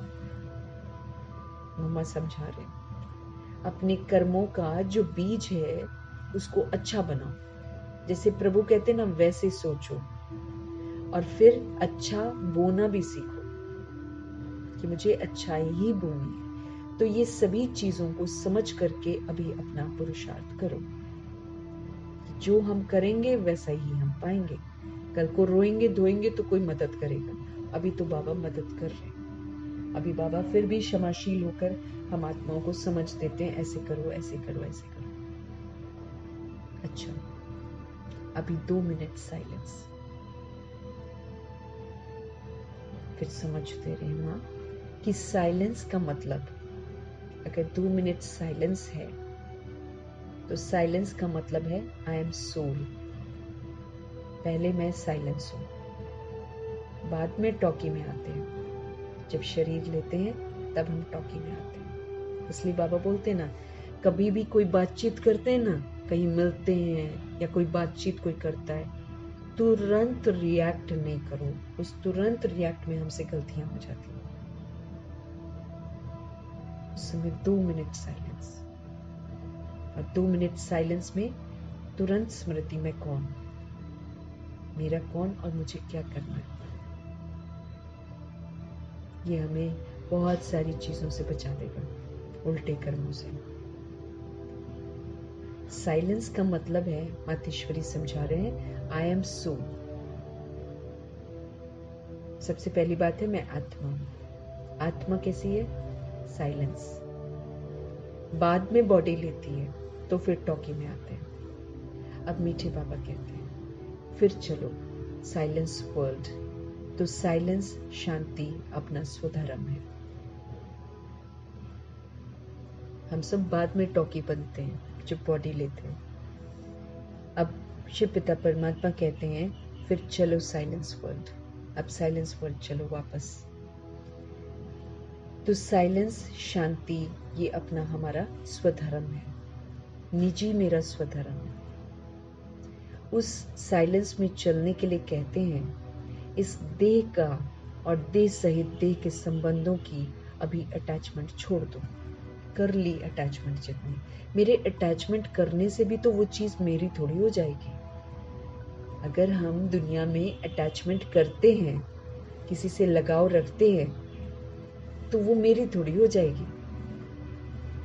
इसलिए मीठे परमात्मा समझ देते हैं कि साइलेंस में चलना है ना, अभी आपको वापस अपने घर जाना है। तो ये जो बॉडी है और ये जो बॉडी सहित बॉडी के रिलेशंस हमने बना रखे हैं एक्टिंग कर करके, इसकी अटैचमेंट को छोड़ दो। अब उससे डिटैच हो जाओ, पहली समझ से डिटैच हो जाओ। बजाय इसके कि रोना धोना शुरू करो जब सारा कुछ खत्म होएगा, तो उससे डिटैच हो जाओ, ताकि वो बॉडी मुझे अट्रैक्ट न करे, क्योंकि बॉडी तो इंस्ट्रूमेंट है, वो तो खत्म हो जाती है। तो उस साइलेंस में चलने के लिए कहते हैं, इस देह का और देह सहित देह के संबंधी को अभी अटैचमेंट, बाबा कहते छोड़ो, उससे डिटैच हो जाओ। शांति, आई एम अ सोल। मैंने 2 मिनट साइलेंस में बाबा हमको समझा रहे हैं, मैंने मम्मा बता रही हैं, आई एम सोल, पहले मैं साइलेंस हूँ, उसके बाद मैं टॉकी बनती हूँ। फिर बाबा कहते हैं चलो साइलेंस वर्ल्ड। अब साइलेंस वर्ल्ड में जाना है, शांति अपना स्वधर्म है, उसमें स्थित होना है। इसलिए बाबा कहते हैं साइलेंस में चलने के लिए ये जो बॉडी है वहाँ बॉडी नहीं जाएगी, और ये जो बॉडी के रिलेशन है, चाचा काका मामा जो बना रखे हैं, ये देह के संबंधों को, इसके साथ जो तुम्हें अटैचमेंट हो गई है, स्पेशली बच्चों के साथ जो अटैचमेंट हो गई है, रिश्तों के साथ जो अटैचमेंट, समीप रिश्तों के साथ जो अटैचमेंट हो गई, इसको छोड़ दो बाबा कहते हैं, क्योंकि ये रिश्ते और ये देह दोनों ऊपर नहीं जाएंगे। ये ड्रामा में बनाए हैं, ड्रामा। हाँ, वो जो रिश्तों में आत्माएं है, मतलब देह में जो आत्मा है, वो अपना आत्मा भाई है, वो वापस घर जाएगा। मैं आत्मा भी बॉडी में हूँ, मैं आत्मा घर वापस जाऊंगी, बॉडी यहीं रह जाएगी। इसलिए इसकी जो अटैचमेंट हो रखी है, उस अटैचमेंट को छोड़ो, इससे डिटैच हो जाओ। सन ऑफ सुप्रीम सोल, अब मुझे याद करो, आई एम अ सोल। क्या करना है? अब सब कुछ भूल गए, मर्जीवा बन गए, अटैचमेंट छोड़ दी, अब सुप्रीम सोल को याद करो, क्योंकि जब तक ये बीच में अटैचमेंट है, ये मुझे भगवान को याद नहीं करने देगी। और अभी तो जो पेपर आएंगे, 8 पेपर आएंगे, उसमें और तंग करेंगे, लौकिक अलौकिक तंग करेंगे। अगर हमने पहले होमवर्क खत्म न किया होएगा और उन सोल्स को न जगाया होएगा, भगवान से न जोड़ा होएगा, बहुत तंग करेंगे, वो डरेंगे। ज्यादा खाने की आदत उसको दिलवाई होगी, खाना मांगेंगे आपसे, एक्स्ट्रा जो खिलाया होगा वही एक्स्ट्रा मांगेंगे, दाल रोटी नहीं खाएंगे, है ना। सारा जो प्रभु जी सिखा रहे हैं ना हमको कि सूक्ष्म बनते जाओ, उसमें फिर बच्चों को भी सिखाओ, सादगी में खाना सिखाओ। शुरू से ही सिखा देंगे ना, उसको वही चीज पसंद आएगी, दूसरी चीजें ही पसंद नहीं आएगी।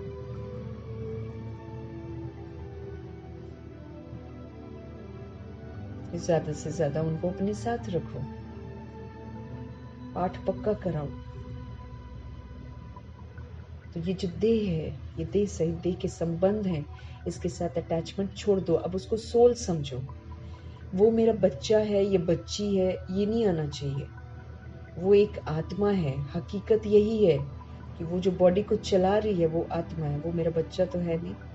मेरा बच्चा वो बॉडी को देखकर हम बोलते हैं, बॉडी तो जड़ है, जो अंदर बैठी है उसको हम अपना नहीं कह सकते, वो परमात्मा का ही बच्चा है। तो इसलिए वो समझ लेना है, उस समझ के साथ फिर सारे देह के संबंध जो हैं, उनके साथ जो हमारी अटैचमेंट हो गई है, मेरापन आ गया है, उसको छोड़ सकेंगे, उनसे डिटैच हो जाएंगे। सन ऑफ सुप्रीम सोल है हम। अब मुझे याद करो और मेरे धाम में आ जाओ। बाबा कहते हैं मुझे याद करो और मेरे धाम में आ जाओ।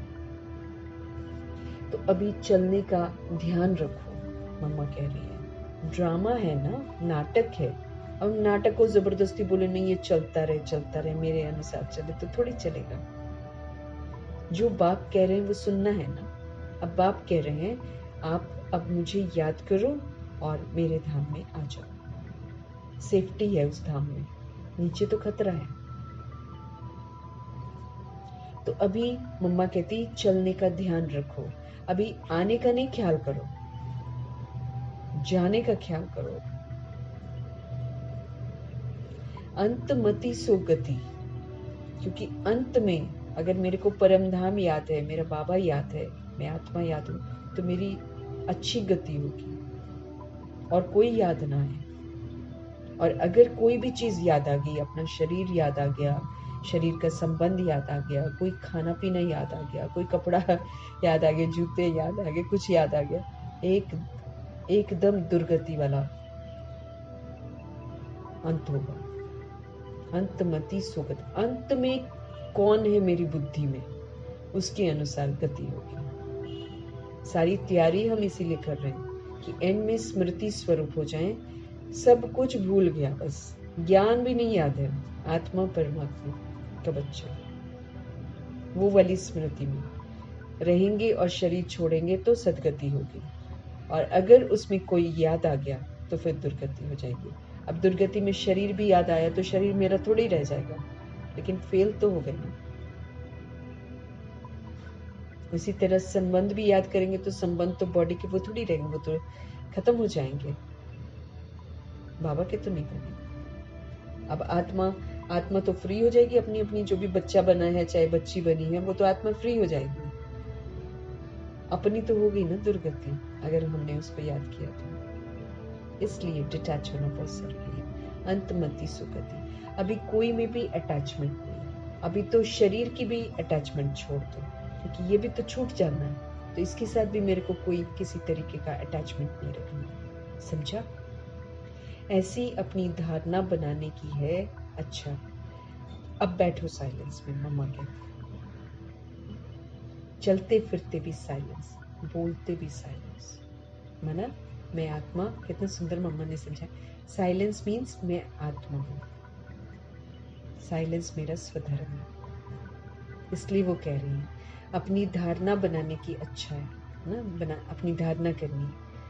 अब बैठो साइलेंस में, चलते फिरते भी साइलेंस, आत्मा हूं, आत्मा हूं, आत्मा बनकर चलो। बोलते भी साइलेंस, जब बात करे तभी मुझे याद रहे मैं आत्मा हूँ, शांति मेरा स्वधर्म है।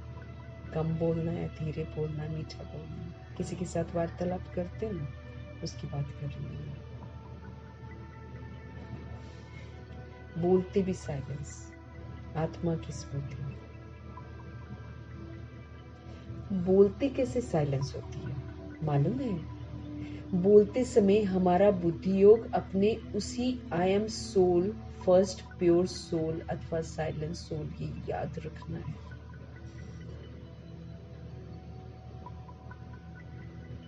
नहीं तो कोई पूछेगा अरे भाई साइलेंस में कैसे बोले, है ना?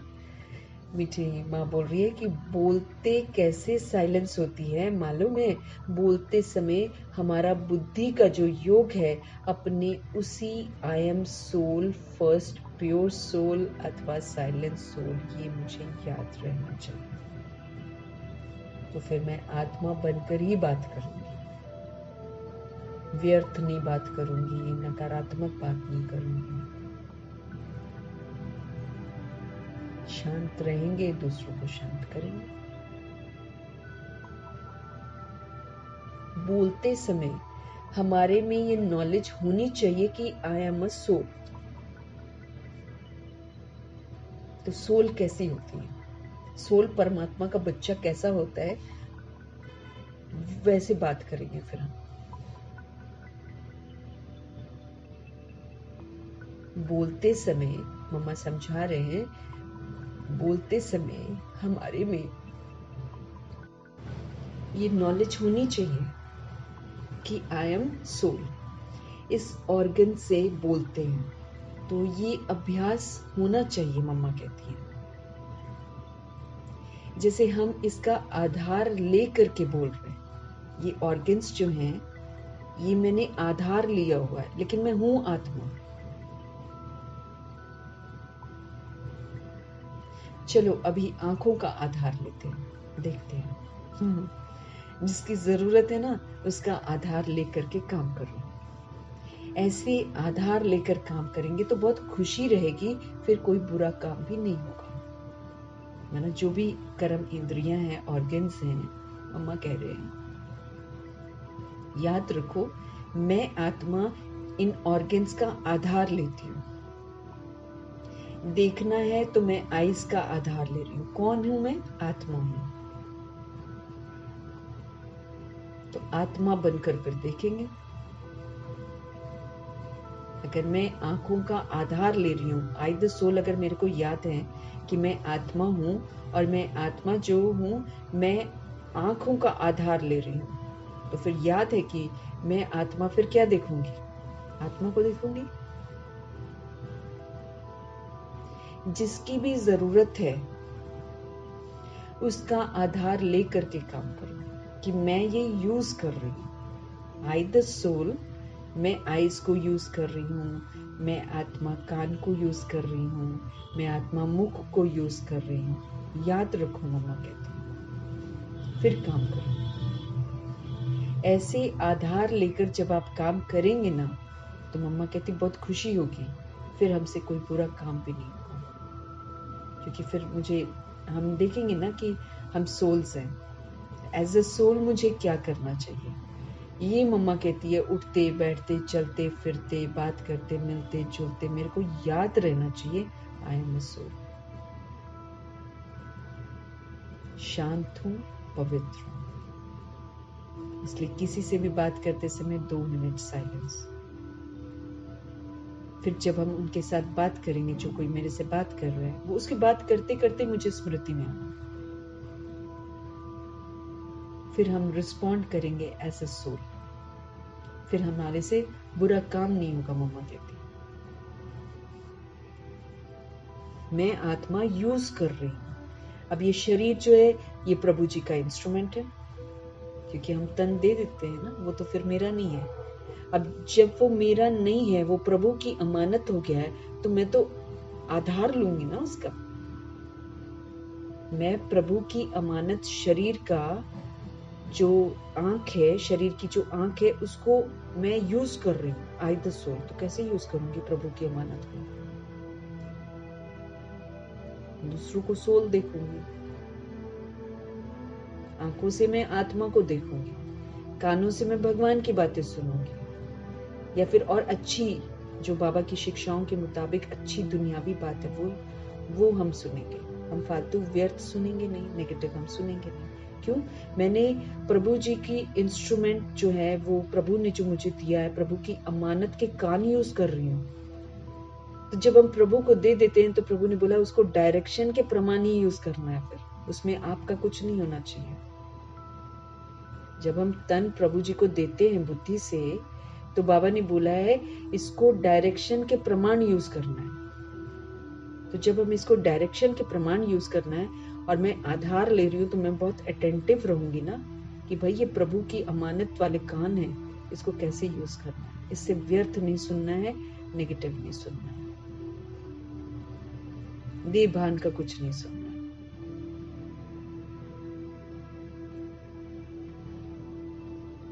ऐसे ही इंस्ट्रूमेंट लेकर मैं खा रही हूँ, तो खाने का भी ध्यान रखना है। क्या खा रही हूँ?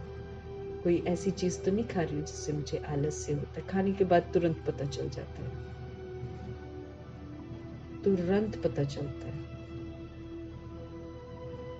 लेजी हो जाते हैं, मन नहीं करता है, ड्राउजी होता है, उबासियां आती हैं, वहीं से समझ लो तामसिक फूड है ये, इसको नहीं खाना चाहिए। हम खुद ही चेक कर सकते हैं।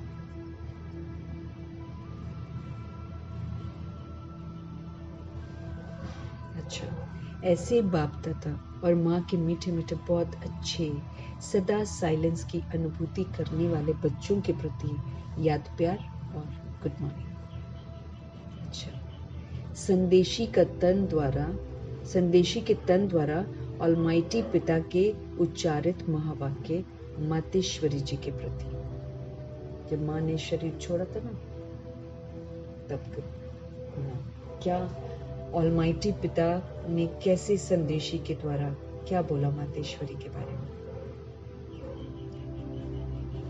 हे शिरोमणि राधे बेटी, तुम निष्दिन मेरे सम दिव्य कार्य में तत्पर हो, अर्थात वैष्णव शुद्ध स्वरूप हो, शुद्ध सेवा करती हो, इसलिए साक्षात तुम मेरा स्वरूप हो। भगवान कह रहे हैं।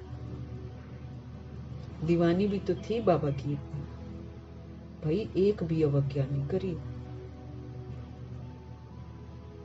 बस समझाने में एक बार रोई थी, तब तो उनको मालूम भी नहीं था। मतलब शुरू में कोई बात पर रोना आ गया होगा। बाबा ने बोला आपको शोभता नहीं है रोना, फिर तो रोई नहीं कभी भी।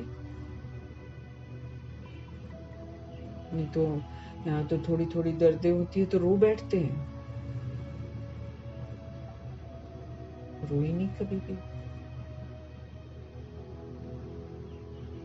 डॉक्टर के अनुसार कैंसर पूरा फैल गया बॉडी में, लेकिन ऑपरेट नहीं करने दिया ना, क्योंकि शरीर तो छोड़ना ही है और फिर कोई हाथ लगाए, है ना, इसलिए बाबा ने मना कर दिया था। लेकिन प्रकृति जीत बन गई था।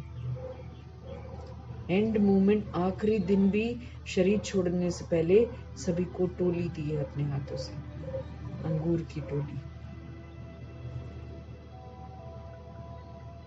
इसलिए बाबा भी बोल रहे हैं, ऑलमाइटी पिता के उच्चारित महावाक्य संदेशी के थ्रू, हे शिरोमणि राधे बेटी, तुम निष्दिन मेरे दिव्य कार्य में तत्पर हो, अर्थात वैष्णव शुद्ध स्वरूप हो, शुद्ध सेवा करती हो, इसलिए साक्षात मेरा स्वरूप हो। जो बच्चे अपने पिता के फुटस्टेप नहीं लेते हैं, उन्हों से मैं बिल्कुल दूर हूं, स्पष्ट कर रहे हैं भगवान। जो बच्चे अपने पिता के फुटस्टेप नहीं लेते हैं, उन्हों से मैं बिल्कुल दूर हूं, क्योंकि बच्चा तो फिर पिता के समान अवश्य चाहिए।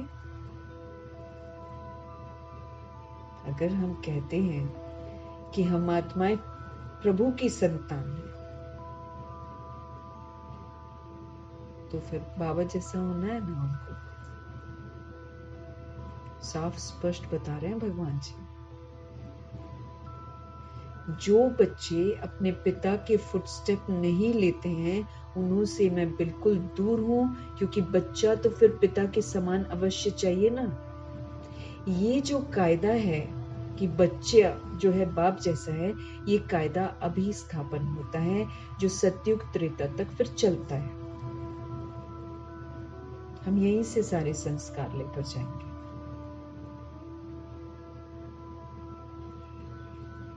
वहां जैसा बाप वैसा बेटा, क्योंकि सारे सतोगुणी होते हैं, सतयुगी होते हैं। परंतु द्वापर और कलयुग में जैसा बाप वैसे बेटे नहीं होते।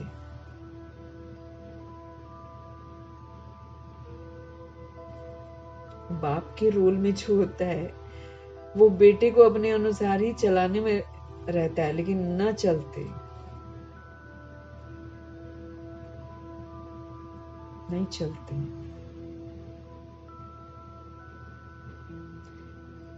द्वापर और कलयुग में जैसा बाप वैसा बेटे नहीं होते हैं। अभी बच्चे को बाप समान बनने का परिश्रम करना पड़ता है, मगर वहां तो नेचुरल ऐसा कायदा बना हुआ है। भगवान से जो भी हम सीखते हैं, वो स्टैंप लग जाती है।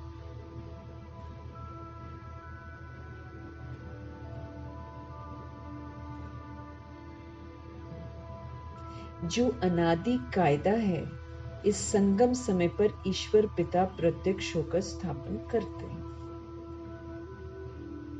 अनादि कायदा जो होना चाहिए ना, अच्छा वाला इटर्नल कायदा जो होना चाहिए, वो प्रभु जी संगम के समय पर आकर स्थापन करते हैं। हर चीज सिखा रहे हैं ना भगवान।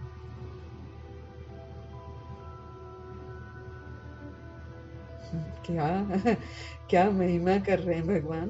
भगवान दूसरा क्या कह रहे हैं, मधुर माली की, है ना, मधुरता पर कल बाबा ने समझाया ना। हमारा बाबा मधुर माली, कभी माली बन जाते हैं, कभी बागवान बन जाते हैं, कभी धोबी बन जाते हैं, कभी सोनार बन जाते हैं। आज क्या बोल रहे हैं, मधुर माली की मधुर मीठी दिव्य पुरुषार्थी बेटी,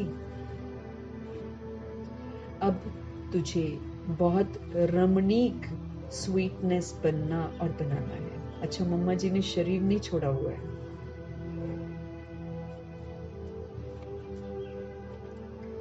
मम्मा जी ने शरीर नहीं छोड़ा हुआ इसमें।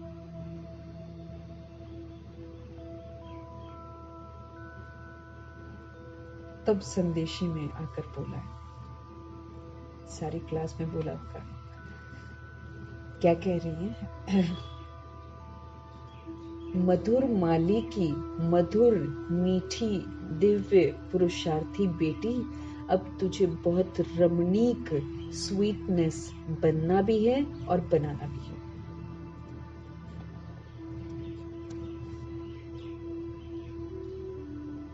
अभी वर्ल्ड सोवरेनिटी की चाबी सेकंड में प्राप्त करना और कराना तुम्हारे हाथ में है।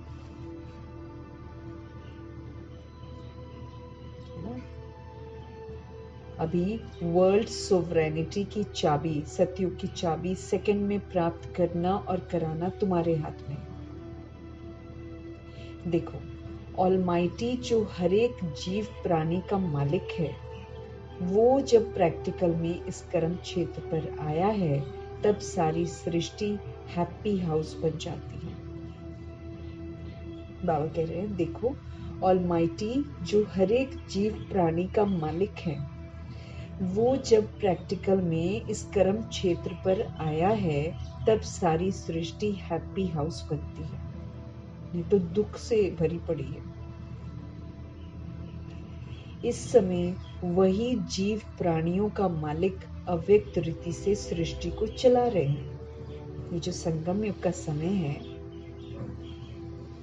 इस समय वही जीव प्राणियों का मालिक है शिव बाबा, वो अव्यक्त रीति से सृष्टि को चला रहे हैं। इस समय वही जीव प्राणियों का मालिक जो है, अव्यक्त रीति से शिव बाबा इस सृष्टि को चला रहे हैं। इस समय परमपिता परमात्मा जीव प्राणियों का मालिक अव्यक्त रीति से सृष्टि को चला रहा है, लेकिन जब वो प्रत्यक्ष रूप में देहधारी बन मालिकपन से कर्म क्षेत्र पर आता है, तब सतयुग त्रेता के समय सभी जीव प्राणी बड़े सुखी बन जाते हैं।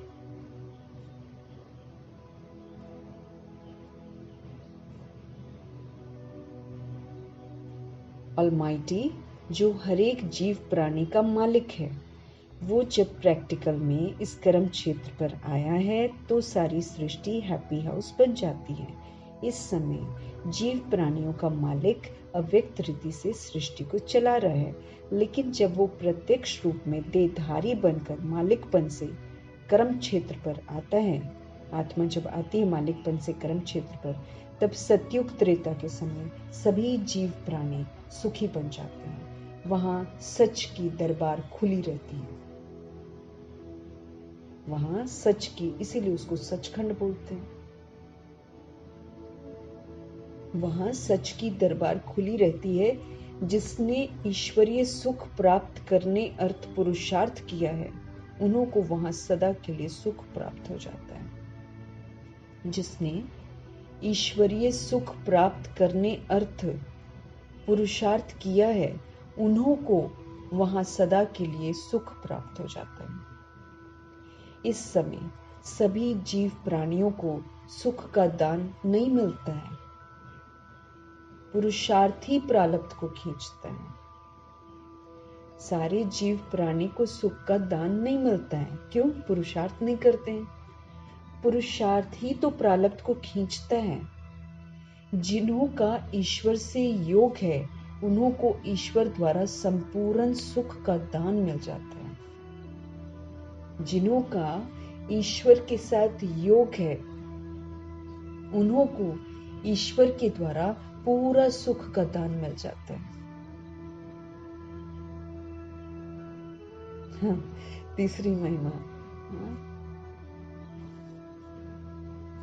बाबा कह रहे हैं, ओहो, तुम वही शक्ति हो जो अपनी ईश्वरीय ताकत का रंग दिखलाकर इस आसुरी दुनिया का विनाश कर दैवी दुनिया की स्थापना कर रही हो।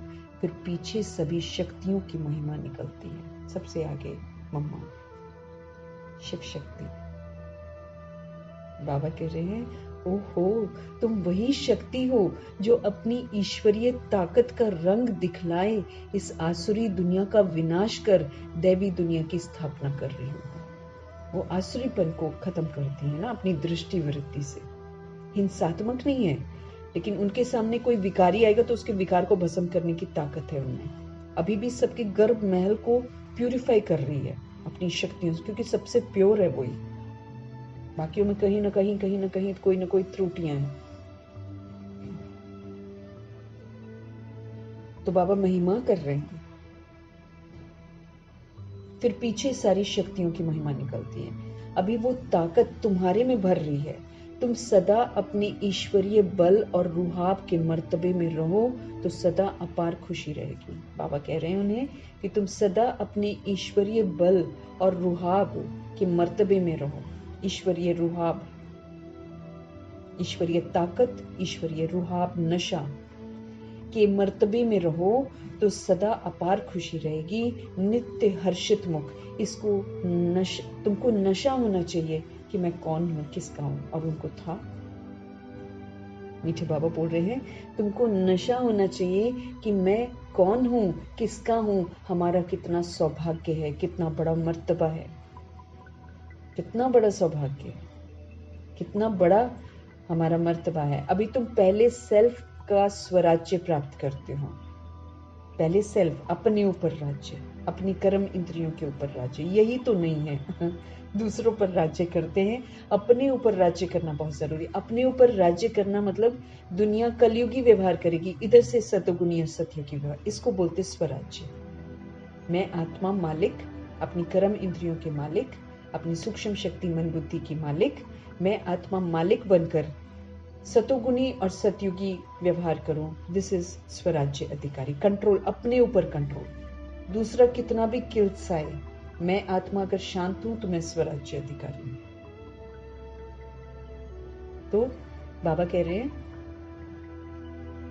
अभी तुम पहले सेल्फ का स्वराज्य प्राप्त करते हो, फिर सतयुग में युवराज बनेंगे। तो कितना नशा चाहिए, कितना नशा चाहिए। इस अपने भाग्य को देख खुशी में रहो, अपने लक को देखो, उससे कितनी लॉटरी मिलती है। इस अपने भाग्य को देखो, खुशी में रहो, अपने लक को देखो, उससे कितनी लॉटरी मिलती है। ओहो, कितना श्रेष्ठ तेरा लक, जिस लक से वैकुंठ की लॉटरी मिल जाती है। समझा? लकीएस्ट दैवी फूल बच्चे। कितने सुंदर सुंदर नाम दे रहे हैं भगवान। हाँ, मातेश्वरी का अगर पुरुषार्थ अच्छा है तो भगवान जी स्वयं उनकी महिमा कर रहे हैं। क्या कह रहे हैं? लकीएस्ट दैवी फूल बच्चे, है ना? कितना खुशी होती होगी मम्मा को। चौथा, इस सुहावने संगम समय पर स्वयं निराकार परमात्मा ने साकार में आकर ये ईश्वरीय फैक्ट्री खोली है। चलो, ये स्कूल भी है, ये यूनिवर्सिटी भी है, ये हॉस्पिटल भी है, ये परिवार भी है, आज बाबा ने बोला ये फैक्ट्री भी है। तो इस सुहावने संगम के समय पर स्वयं निराकार परमात्मा ने साकार में आकर ये ईश्वरीय फैक्ट्री खोली है, जहां से कोई भी मनुष्य अपना विनाशी कखपन देकर अविनाशी ज्ञान रतन ले सकता है। So sweet. ये वो फैक्ट्री है जहां पर हम अपना विनाशी कखपन, क्योंकि देखो द्वापर युग में भी चीजों का एक्सचेंज होता था, चीजों को शुरू में एक्सचेंज करते थे, फिर ऐसे पैसा का वो लेन देन नहीं करते थे। उसने उसको वो चीज दी, उसके बदले में उसने वो चीज दी, ऐसे होता था। पंजाब में तो अभी कुछ समय पहले भी ये सब होता था। मैंने देखा है कि गेहूं लेकर जाते हैं तो फिर वहां से मूंगफली लेकर आते हैं, ऐसे तो मैंने भी देखा है। वो अभी भी करते थे, अब तो नहीं, अब तो पैसे वैसे हो गए, लेकिन थोड़ा समय पहले तो मैंने भी देखा है कि ऐसा एक्सचेंज वाला सिस्टम चलता था। तो ये जो है ना, किसकी वजह से अभी जो ईश्वरीय फैक्ट्री बाबा खोलते हैं, ये प्रभु जी की फैक्ट्री ऐसी है जहां पर हम अपना विनाशी एकदम तुच्छपन, कखपन, काम क्रोध लोभ मोह अहंकार ईर्ष्या द्वेष और बहुत सारी गंदे गंदे जो कखपन हमारे अंदर आ गए हैं, वो विनाशी कखपन देकर अविनाशी ज्ञान रतन हम ले सकते हैं इस फैक्ट्री से। ये अविनाशी ज्ञान रत्नों की खरीदारी अति सूक्ष्म है, इसको धारण करना पड़ता है, ये कोई दिखाई नहीं देते।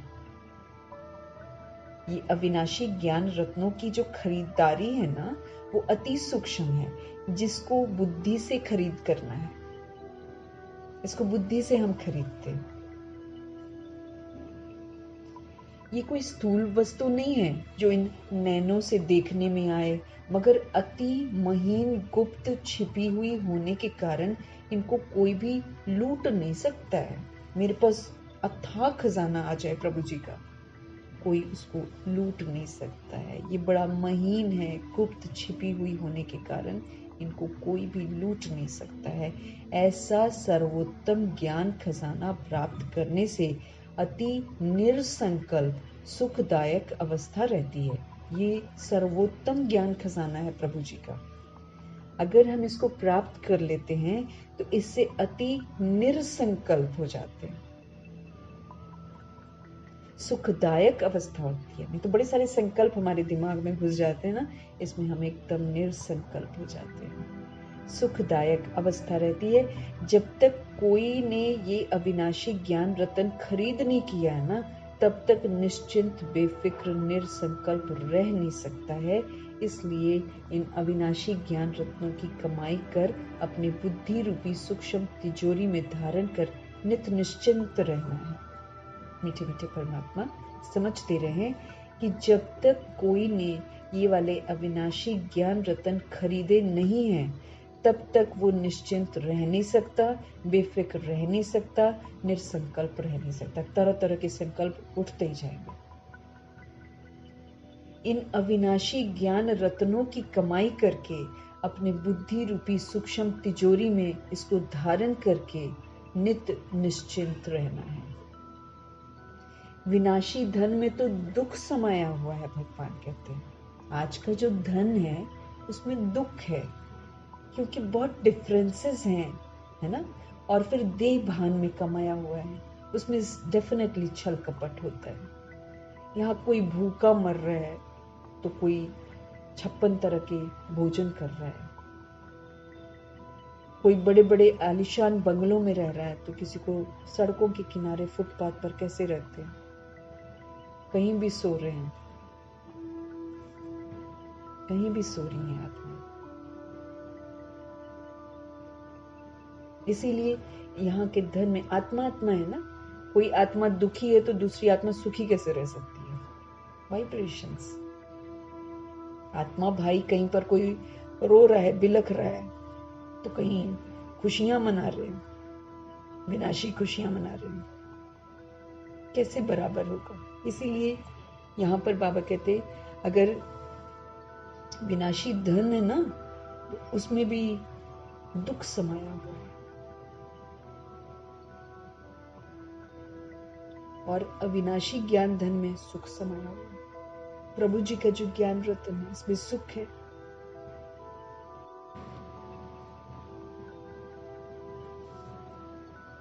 भगवान के ज्ञान धन में सुख समाया हुआ है। फिर जैसे सूर्य सागर के जल को खींचता है ना, जो फिर ऊंचे पहाड़ों पर बरसता है, वैसे ये भी डायरेक्ट ईश्वर के द्वारा वर्षा बरसती है। कहते हैं शिव की जटाओं से गंगा निकलती है, अभी इनके मुख कमल के द्वारा ज्ञान अमृत धारा बरस रही है वो ब्रह्मा जी का यादगार ना शंकर जी, उसमें दिखा दिया कि जटाओं से निकलती है। और यहाँ है कि ब्रह्मा जी की उच्चतम अवस्था जो है वो शंकर है, और ब्रह्मा जी के मुख कमल के द्वारा, क्योंकि वो मरजीवा बन जाते हैं ना, दादा लेखराज से बिल्कुल मर जाते हैं, और फिर भगवान उनके मुख को यूज करते हैं तो उसको फिर कमल भी कहा जाता है। अभी इनके मुख कमल के द्वारा ज्ञान अमृत धारा बरस रही है, उन्होंने फिर जटाओं से दिखा दिया, जिसको ही अविनाशी ईश्वरीय धारा कहा जाता है, जिससे तुम भागीरथ पुत्र पावन होकर अमर बन रहे हो। ये अविनाशी ईश्वरीय धारा कहा जाता है, जिससे तुम भागीरथ पुत्र पावन होकर अमर बन रहे हो। ये सिरताज बनाने की वंडरफुल मंडली है, अनदर नेम। ये फैक्ट्री भी है और बाबा अभी क्या कह रहे हैं, ये सिरताज बनाने की वंडरफुल मंडली है। यहाँ जो भी नर और नारी आएंगे वो सिरताज बन जाएंगे अगर इस वंडरफुल मंडली में आ जाते, क्योंकि सब तो नहीं आते हैं, जो चलते हैं वही फिर मंडली में आते हैं, और जो आ जाते हैं वो फिर सिरताज बन जाएंगे। दुनिया को भी मंडली कहा जाता है, मंडल अर्थात स्थान। अब ये मंडली कहाँ टिकी हुई है? बाबा कह रहे हैं ओम आकार में अर्थात अहम स्वधर्म में, और सारी दुनिया स्वधर्म को भूलकर प्रकृति के धर्म में टिकी हुई है। इसीलिए ओम की ध्वनि कराई है बाबा ने 14 वर्ष। अभी ये मंडली कहाँ टिकी हुई है? ओम आकार में अर्थात अहम स्वधर्म में टिकी हुई है, और बाकी की दुनिया स्वधर्म को भूलकर प्रकृति के धर्म में टिकी हुई है, दी अभिमान में टिकी हुई है। तुम शक्तियां फिर प्रकृति को भूल अपने स्वधर्म में टिकी हुई है। अब हम वो प्रकृति को भूलकर अब हम प्रभु जी के साथ वो शक्तियां जो शिव शक्तियां हैं वो फिर प्रकृति को भूलकर अपने स्वधर्म में टिकी हुई है। स्वधर्म में टिकना मतलब फिर पिलर बन जाना, हमेशा पिलर। फिर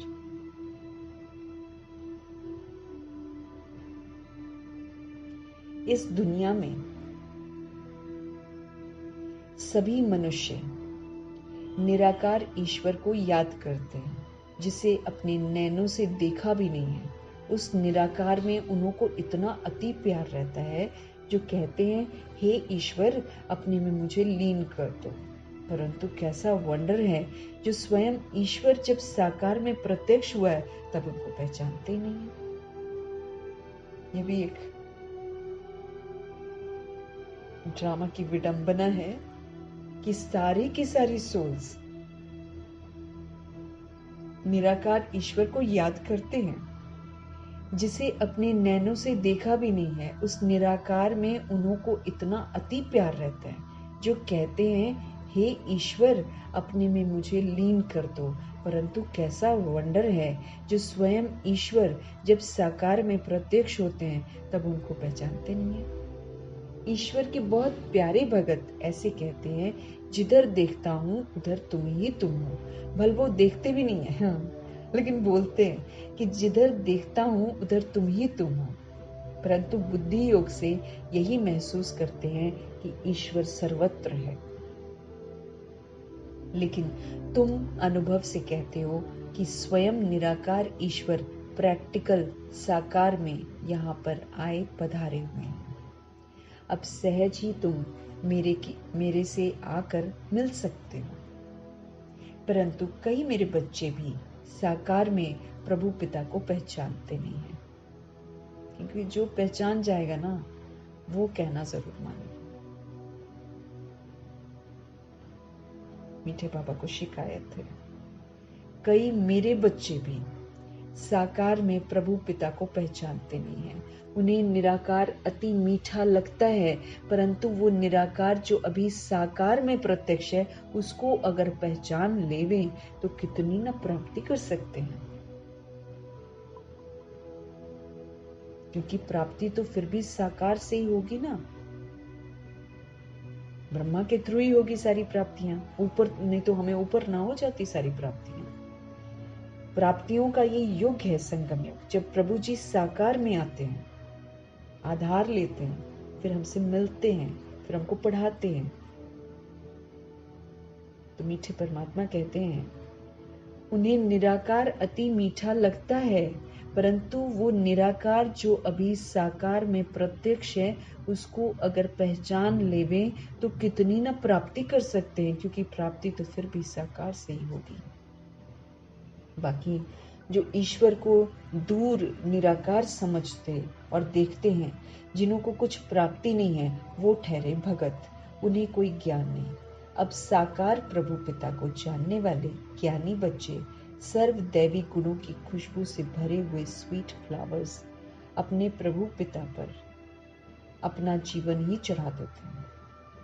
अब साकार प्रभु पिता को जो जान जाते हैं, जो ज्ञानी बच्चे बन जाते हैं, वो सर्व दैवी गुणों की खुशबू से भरे हुए स्वीट फ्लावर्स अपने प्रभु पिता पर अपना जीवन ही चढ़ा देते हैं, जिससे फिर उन्हें जन्म जन्मांतर संपूर्ण देवताई दिव्य शोभनिक तन प्राप्त हो जाता है। संपूर्ण देवताई दिव्य शोभनिक तन प्राप्त हो जाता है। ब्यूटीफुल शरीर होते हैं ना उनके, कंचन काया, पूजनीय, जिनको देखते, जिनके जड़ चित्र जब बनते हैं तो लोग झुक जाते हैं। अगला पॉइंट, सेल्फ को जानने से ही तुम्हें राइट रॉन्ग, सत्य असत्य की परख आ गई है। सेल्फ को जानना, मैं आत्मा, इसको यथार्थ जानने से भगवान कहते हैं राइट रॉन्ग, सत्य असत्य की परख आ गई है। इस क्योंकि एज अ सोल मैं समझ सकती हूँ कि क्या गलत हुआ और क्या सही है। इस ईश्वरीय ज्ञान से ट्रुथ जवान रहती है, जिससे किसी का संग दोष चढ़ नहीं सकता। इस ईश्वरीय ज्ञान से ट्रुथ जो है ना, सच्चाई जवान रहती है, इस जिससे फिर किसी का संग दोष चढ़ नहीं सकता। संग दोष की छाया उसके ऊपर पड़ती है जो खुद अज्ञानवश है। अगर हम अज्ञानता में हैं, हम अज्ञानवश हैं, तब जाकर हमारे पर संग दोष चढ़ता है। इस समय ट्रुथ जमाना है ही नहीं, इसलिए किसी की जुबान पर भरोसा न रखकर उन्हों से लिखत लिखवाते हैं। अच्छा, वो जबान है। इस ईश्वरीय ज्ञान से ट्रुथ जो है जुबान रहती है, मतलब बोलते हैं, जिससे किसी का संग दोष चढ़ नहीं सकता। संग दोष की छाया उसके ऊपर पड़ती है जो खुद अज्ञानवश है। इस समय ट्रुथ जमाना है ही नहीं, मना ट्रुथ का जमाना नहीं है। बाबा ये बोल रहे हैं इस समय ट्रुथ का जमाना है ही नहीं, इसलिए किसी की जुबान पर भरोसा न रख के उन्हों से लिखत लिखवाते हैं। सच्चाई का बाबा कहते इस समय जमाना नहीं है, इसलिए क्या करते हैं, किसी की जुबान पर भी भरोसा नहीं है। आज कोर्स करने हैं, आज कुछ और बोलेंगे, कल को कुछ और बोलेंगे, इसलिए क्या करते हैं, उन्हों से लिखत लिखवाते हैं। मनुष्यों का बोल अनट्रुथ निकलता है। अगर ट्रुथ होता तो उसके महावाक्य पूजे जाते। जैसे देखो, डिवाइन फादर के ट्रुथ जो है, महावाक्यों के शास्त्र बने हुए हैं, जिन्हों का गायन भी होता है, पूजन भी चलता है। अब भगवान का पूरा सच तो नहीं लिख पाते हैं, लेकिन जो जितना बुद्धि में याद रहता है, क्योंकि एंड में सबको पता चलता है ट्रुथ के बारे में, तो जितना उनकी बुद्धि में रहता है उतना तो लिखते हैं ना। लेकिन उसके फिर शास्त्र जो बने हैं उनको फिर गायन भी करते हैं और पूजन भी चलता है, क्योंकि उसमें थोड़ा सा ट्रुथ होता है बाबा का। उनके ट्रुथ सत्य महावाक्यों की धारणा करने से ईश्वरीय क्वालिटी आ जाती है। न सिर्फ इतने, मगर कोई तो पढ़ते पढ़ते श्री कृष्ण का ब्रह्मा का साक्षात्कार भी पा लेते हैं। अब ये बीच में कुछ महावाक्य चले, अब फिर से शिव पिता परमात्मा मातेश्वरी जी की महिमा कर रहे हैं।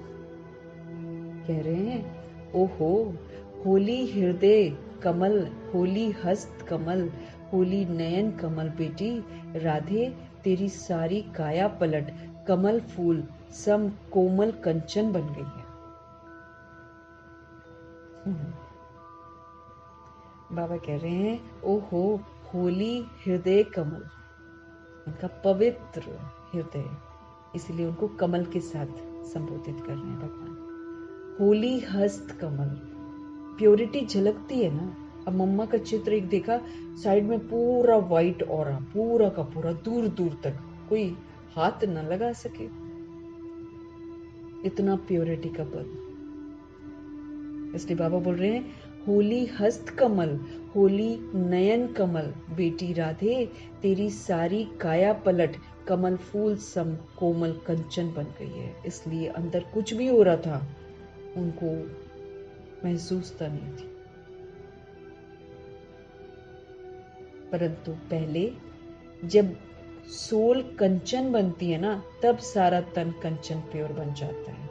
तो पहले सोल का प्योर बनना बहुत जरूरी है। तो जब आत्मा कंचन बनती है तब सारा का सारा तन जो है वो कंचन प्योर बन जाता है। जिस होली कमल तन में ही अति फिर कशिश भरी हुई होती है, अट्रैक्ट करती, प्योरिटी अट्रैक्ट करती है।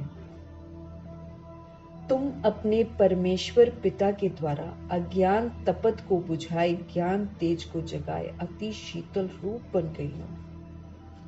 तुम अपने परमेश्वर पिता के द्वारा अज्ञान तपत को बुझाकर ज्ञान तेज को जगाकर अति शीतल रूप बन गई हो।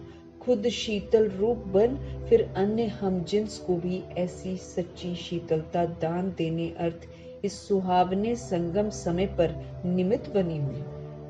तुम्हारे जड़ चित्रों के द्वारा भी सारी दुनिया को शीतलता और शांति का दान मिलता रहता है। अभी तुम सारी सृष्टि को सैल्वेशन में लाकर अंत में अपना दिव्य तेज दिखाकर न्यू वैकुंठ गोल्डन गुलशन में जाकर विश्राम करेंगे। वरदान पे वरदान।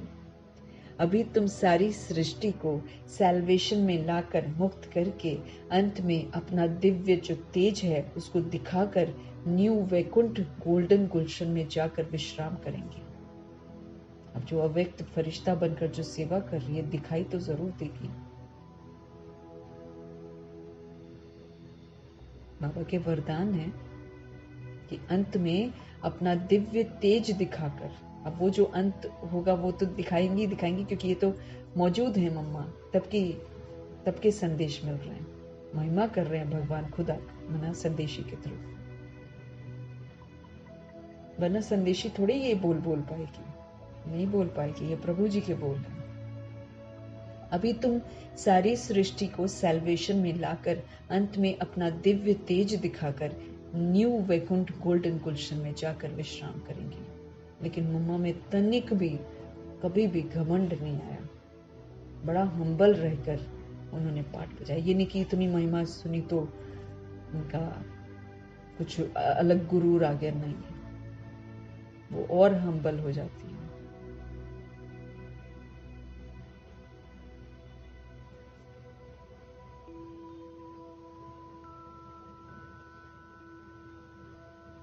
तो जो लायक बनता है फिर उसकी महिमा करते हैं प्रभु जी। विश्राम है ना, वैकुंठ गोल्डन गुलशन क्या है? विश्राम ही विश्राम है। कौन सा मेहनत करनी है? सचखंड में 111 में उतरेंगी, उसके पहले राधे बनकर उतरेंगी, जहाँ एडवांस पार्टी की आत्माएं हैं वहां पर राधे बनकर उतरेंगी। उसके बाद स्वयंवर होगा तो फिर गोल्डन गुलशन 111 में प्रवेश करेंगी वैकुंठ में, और वहां जाकर क्या करेंगी? विश्राम करेंगी। कुछ करना थोड़ी पड़ेगा, वो तो उनके जो राजा ही घराने के जो कपड़े होते हैं उसको भी पीछे जो पूरा एक होता है ना लंबा सा पीछे, वो भी कोई दूसरा उठाएगा। हर चीज दूसरे लोग करेंगे, उनको कुछ भी नहीं करना है।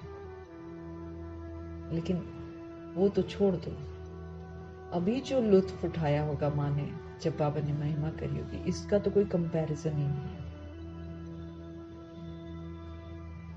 जो अभी जैसे बाबा महिमा उनकी कर रहे हैं, इसमें जो मातेश्वरी ने लुत्फ उठाया होगा, ये तो कोई है ही नहीं ना, वो तो भरपूर हो गई ना, अभी ही भरपूर हो गई। सतगुरु जी का आज का वरदान। बाबा शब्द की चाबी, ये चाबी है, चाबी, इससे सारे खजाने प्राप्त करने वाली भाग्यवान आत्मा भव।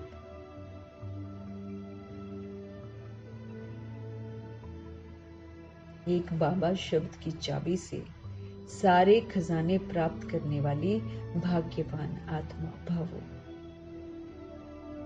चाहे और कुछ भी ज्ञान के विस्तार को जान नहीं सकते, वह सुना नहीं सकते, लेकिन एक शब्द बाबा दिल से माना और दिल से औरों को सुनाया तो विशेष आत्मा बन गए। मीठे मीठे परमात्मा समझते रहे, चाहे और कुछ भी ज्ञान के विस्तार को जान नहीं सकते, सपोज करो नहीं जान सकते, नहीं समझ सकते, या किसी को सुना नहीं सकते, तो ऐसा नहीं है कि वो पीछे रह जाएगा। ऐसा नहीं कि वो खजाने प्राप्त नहीं कर सकेगा। बाबा कहते हैं एक शब्द बाबा दिल से माना और फिर दिल से औरों को सुनाया तो आप विशेष आत्मा बन गए। दुनिया के आगे महान आत्मा के स्वरूप में गायन योग्य बन गए, क्योंकि एक बाबा शब्द सर्व खजानों की व भाग्य की चाबी है। चाबी लगाने की विधि है दिल से प्रभु जी को जानना और दिल से प्रभु जी को मानना।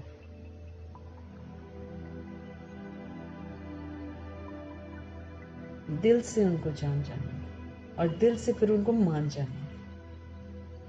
दिल से कहो बाबा खजाने सदा हाजिर है। अपने आप बाबा स्पष्टीकरण कर देगा बुद्धि में, अपने आप।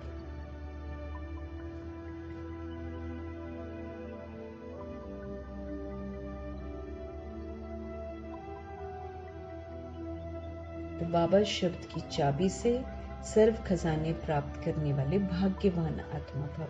चाहे और कुछ भी ज्ञान के विस्तार को जान नहीं सकते हो, सुना नहीं सकते हो, लेकिन एक शब्द बाबा दिल से माना और दिल से औरों को सुना दिया, आप विशेष आत्मा बन गए। दुनिया के आगे महान आत्मा के स्वरूप में गायन योग्य बन गए, क्योंकि एक बाबा शब्द सर्व खजानों की व भाग्य की चाबी है। चाबी लगाने की विधि है दिल से उन्हें जान जाना, दिल से उन्हें मान लेना। दिल से कहो बाबा खजाने सदा हाजिर है। इसलिए कोई दिल शिकस्त नहीं हो सकता। कई लोग बोलते हैं हम बोल नहीं पाते, हम सुना नहीं सकते, तो ऐसी बात नहीं है कि पीछे रह जाएंगे। बाबा कहते हैं सिर्फ बाबा शब्द बोलो, प्यार से बोलो, उनको जानो, उनको मानो और दिल से कहो, खजाने आपके सामने हाजिर हो जाएंगे। आज का स्लोगन है बाप दादा से स्नेह है तो स्नेह में पुराने जहान को कुर्बान कर दो। अगर बाबा के साथ स्नेह है तो तभी कुछ कर सकते हैं, तभी भगवान के दिल पर चढ़ सकते हैं। बाप दादा से अगर अफेक्शन है, अगर स्नेह है सच्चा, तो भगवान कहते इसी स्नेह में पुराने जहान को कुर्बान कर दो। भूल जाओ पुराने जहान को, बाबा में खो जाओ, पुराने जहान को कुर्बान कर दो। देह सहित देह के सभी संबंधों को कुर्बान कर दो। सब प्रभु का है ना, पूरा प्रभु के बन जाओ, फिर कुछ भी मेरा नहीं, ये बॉडी भी मेरी नहीं है ना। कितना सुंदर माँ ने समझाया कि बॉडी, आप अपने को सोल समझो और ये समझो कि बॉडी का मैं आधार ले रही हूँ, आंख का मैं आधार ले रही हूँ, कान का मैं आधार ले रही हूँ, मुख का मैं आधार ले रही हूँ, हाथों का मैं आधार ले रही हूँ। ये जो आधार है ये अब प्रभु की अमानत है। तो जब मैं आंख ले रही हूँ, यूज कर रही हूँ, तो वो प्रभु के डायरेक्शन के प्रमाण होने चाहिए। आई एम अ सोल की स्मृति कभी भूलनी नहीं चाहिए। तो जैसे मम्मा ने खुद पुरुषार्थ किया, वैसे हमको भी समझ दे रही हूँ। तो प्रभु जी की मीठी मीठी मुरली और ये जो मीठी मीठी महिमा मम्मा की करी है, और साथ में ये जो महावाक्य बाबा ने उच्चारण कर दिया, इसको अगर हम याद रखेंगे ना तो गलती नहीं करेंगे। जो बाबा ने बोल दिया कि जो बच्चे बनते हैं, है ना, वही बाबा के सामने जो है समीपता का अनुभव करते हैं, है ना। जो बच्चे अपने पिता के फुटस्टेप नहीं लेते हैं, उन्हों से मैं बिल्कुल दूर हूँ। तो मुझे ये याद रखना है कि अगर ब्रह्मा बाबा के फुटस्टेप हम लोग सीख रहे हैं ना, वो उन्होंने शिव बाबा ने जो कहा एकदम एक्यूरेट किया। अगर हम उनके फुटस्टेप पर फुट नहीं लेते, माना कदम नहीं उठाते हैं, तो भगवान साफ कर रहे हैं मैं उन्हों से बिल्कुल दूर हूँ।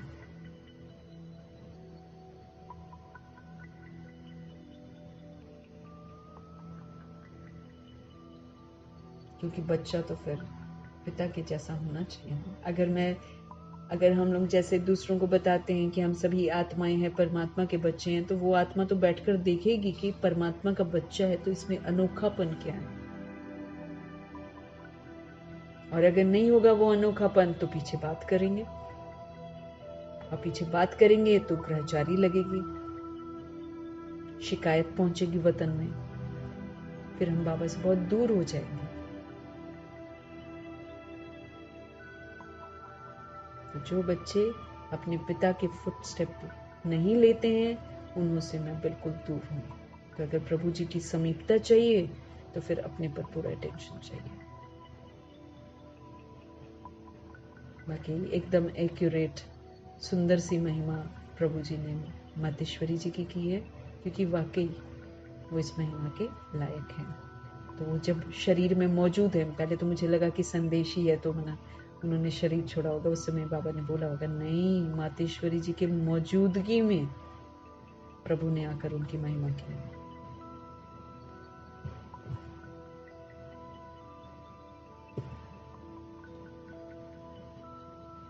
तो सुपर हीरो शिव बाबा, और फिर उसके बाद जो बॉडी में है, पार्ट में, ड्रामा में है, वो फिर हीरो हीरोइन प्रजापिता ब्रह्मा और मातेश्वरी, ये लोग हैं हीरो हीरोइन। क्योंकि दोनों ने अपनी अपनी विधि से एक्यूरेसी से पाठ पूजा। सबसे पहले प्रजापिता ब्रह्मा ने, उनका त्याग तपस्या अद्भुत है, मम्मा ने उनको फॉलो किया, प्रभु जी से पूरा योग रखा है और पूरा श्रीमत पर चली है, जी बाबा करती रही।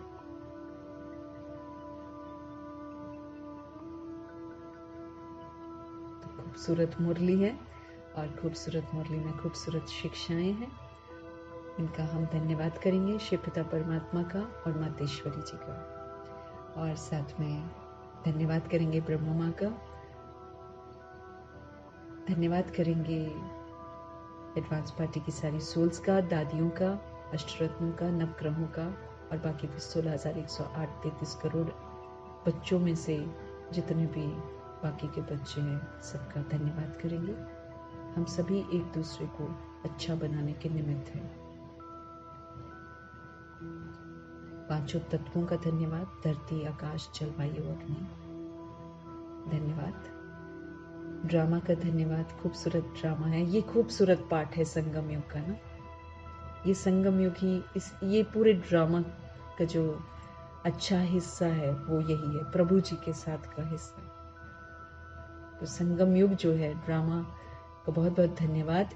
ये संगम युग का समय जब हम प्रभु जी से मिलते हैं, सत्य को जानते हैं और सत्य बनने का पुरुषार्थ करते हैं। तो ड्रामा का बहुत धन्यवाद, इसमें सुधरने का मौका मिलता है, हमको सारी समझ अभी मिलती है। प्रकृति का धन्यवाद, माया का धन्यवाद, यमदूत का धन्यवाद, ये हमें विकर्माजीत बनाते हैं, माया हमें माया जीत बनाती है, इसलिए धन्यवाद। अगर ये ना हो, हमें पता ही न चले कि हमने विकर्मों को जीता है, हमने माया को जीता है। आते हैं तो पता चलता है कि कितनी कमी कमजोरियां हैं, इसलिए इनका बहुत धन्यवाद। द्वापर युग कलयुग में आने वाली करोड़ों की आबादी हमको विश्व कल्याणकारी बनाती है जब हम उनका भला सोचते हैं, तो उनका बहुत बहुत धन्यवाद। और ऑफ कोर्स हमारे वाइब्रेशंस उन तक पहुंचे हैं, इसलिए उनकी अवस्था जैसी है तो उसके लिए क्षमा भी मांगेंगे, लेकिन अभी हम कल्याण करने के निमित्त हैं तो उनका धन्यवाद करते हैं। और फिर साधन जो हमें मिले हुए हैं, जो हमें इतना सरल कर देते हैं सारी चीज़ों को समझना, मिलन करना, कितने सारे वीडियोस है अव्यक्त बाप दादा के मिलन के जो हमारे मिस हो गए, हम देख सकते हैं, सुन सकते हैं। तो साधनों का धन्यवाद, साधन बनाने वालों का भी धन्यवाद, इनके द्वारा सेवाएं हो जाती हैं,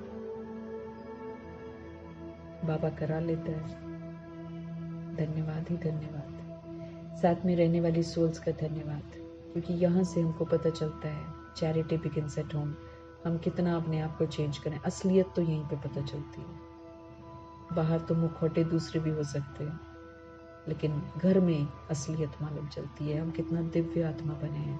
इसलिए तो बाबा कहते हैं तुम ये मत बोलो कि ये बदलते नहीं, इसका कुछ बताओ। बाबा कहते तुम बदलो, घर बदल जाएगा, घर के लोग बदल जाएंगे।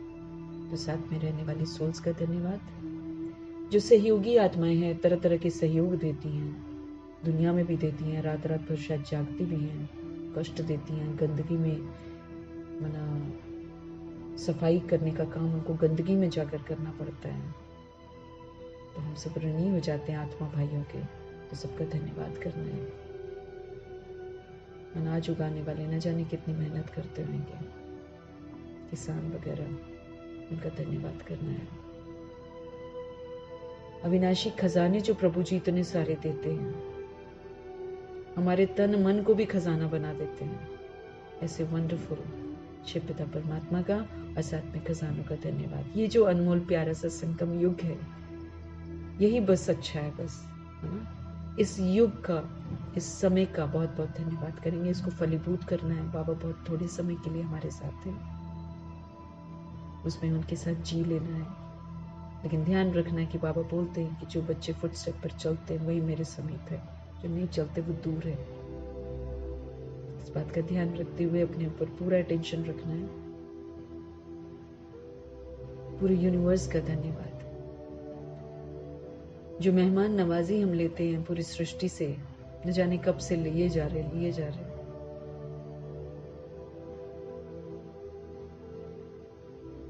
उसका धन्यवाद करेंगे। जो भी निर्जीव चीजें भी हम यूज करते, सबका धन्यवाद। धिक्कारना नहीं है चीजों को, अगर वो काम करना बंद कर देते। यानी कि हम काम कर रहे हैं, अचानक लैपटॉप खराब हो जाए, मोबाइल खराब हो जाए, तो हम बस मूड खराब हो जाए और धिक्कारने लगे। नहीं, कभी भी नहीं धिक्कारना। ये बंद भी हो जाए तो इनका धिक्कारना नहीं है, शुक्रिया करना कि इतना तो चला दिया, इतना मिलन तो मना दिया। किसी भी चीज को धिक्कारना नहीं है। सबका धन्यवाद। जो द्वापर युग और कलयुग में सोल्स आती हैं, जो प्रभु जी को छोड़कर चली गई हैं, वो सारी सोल्स की तरफ से भी 5 तत्वों का धन्यवाद, और जो मेहमान नवाजी इतनी होती है उसका धन्यवाद।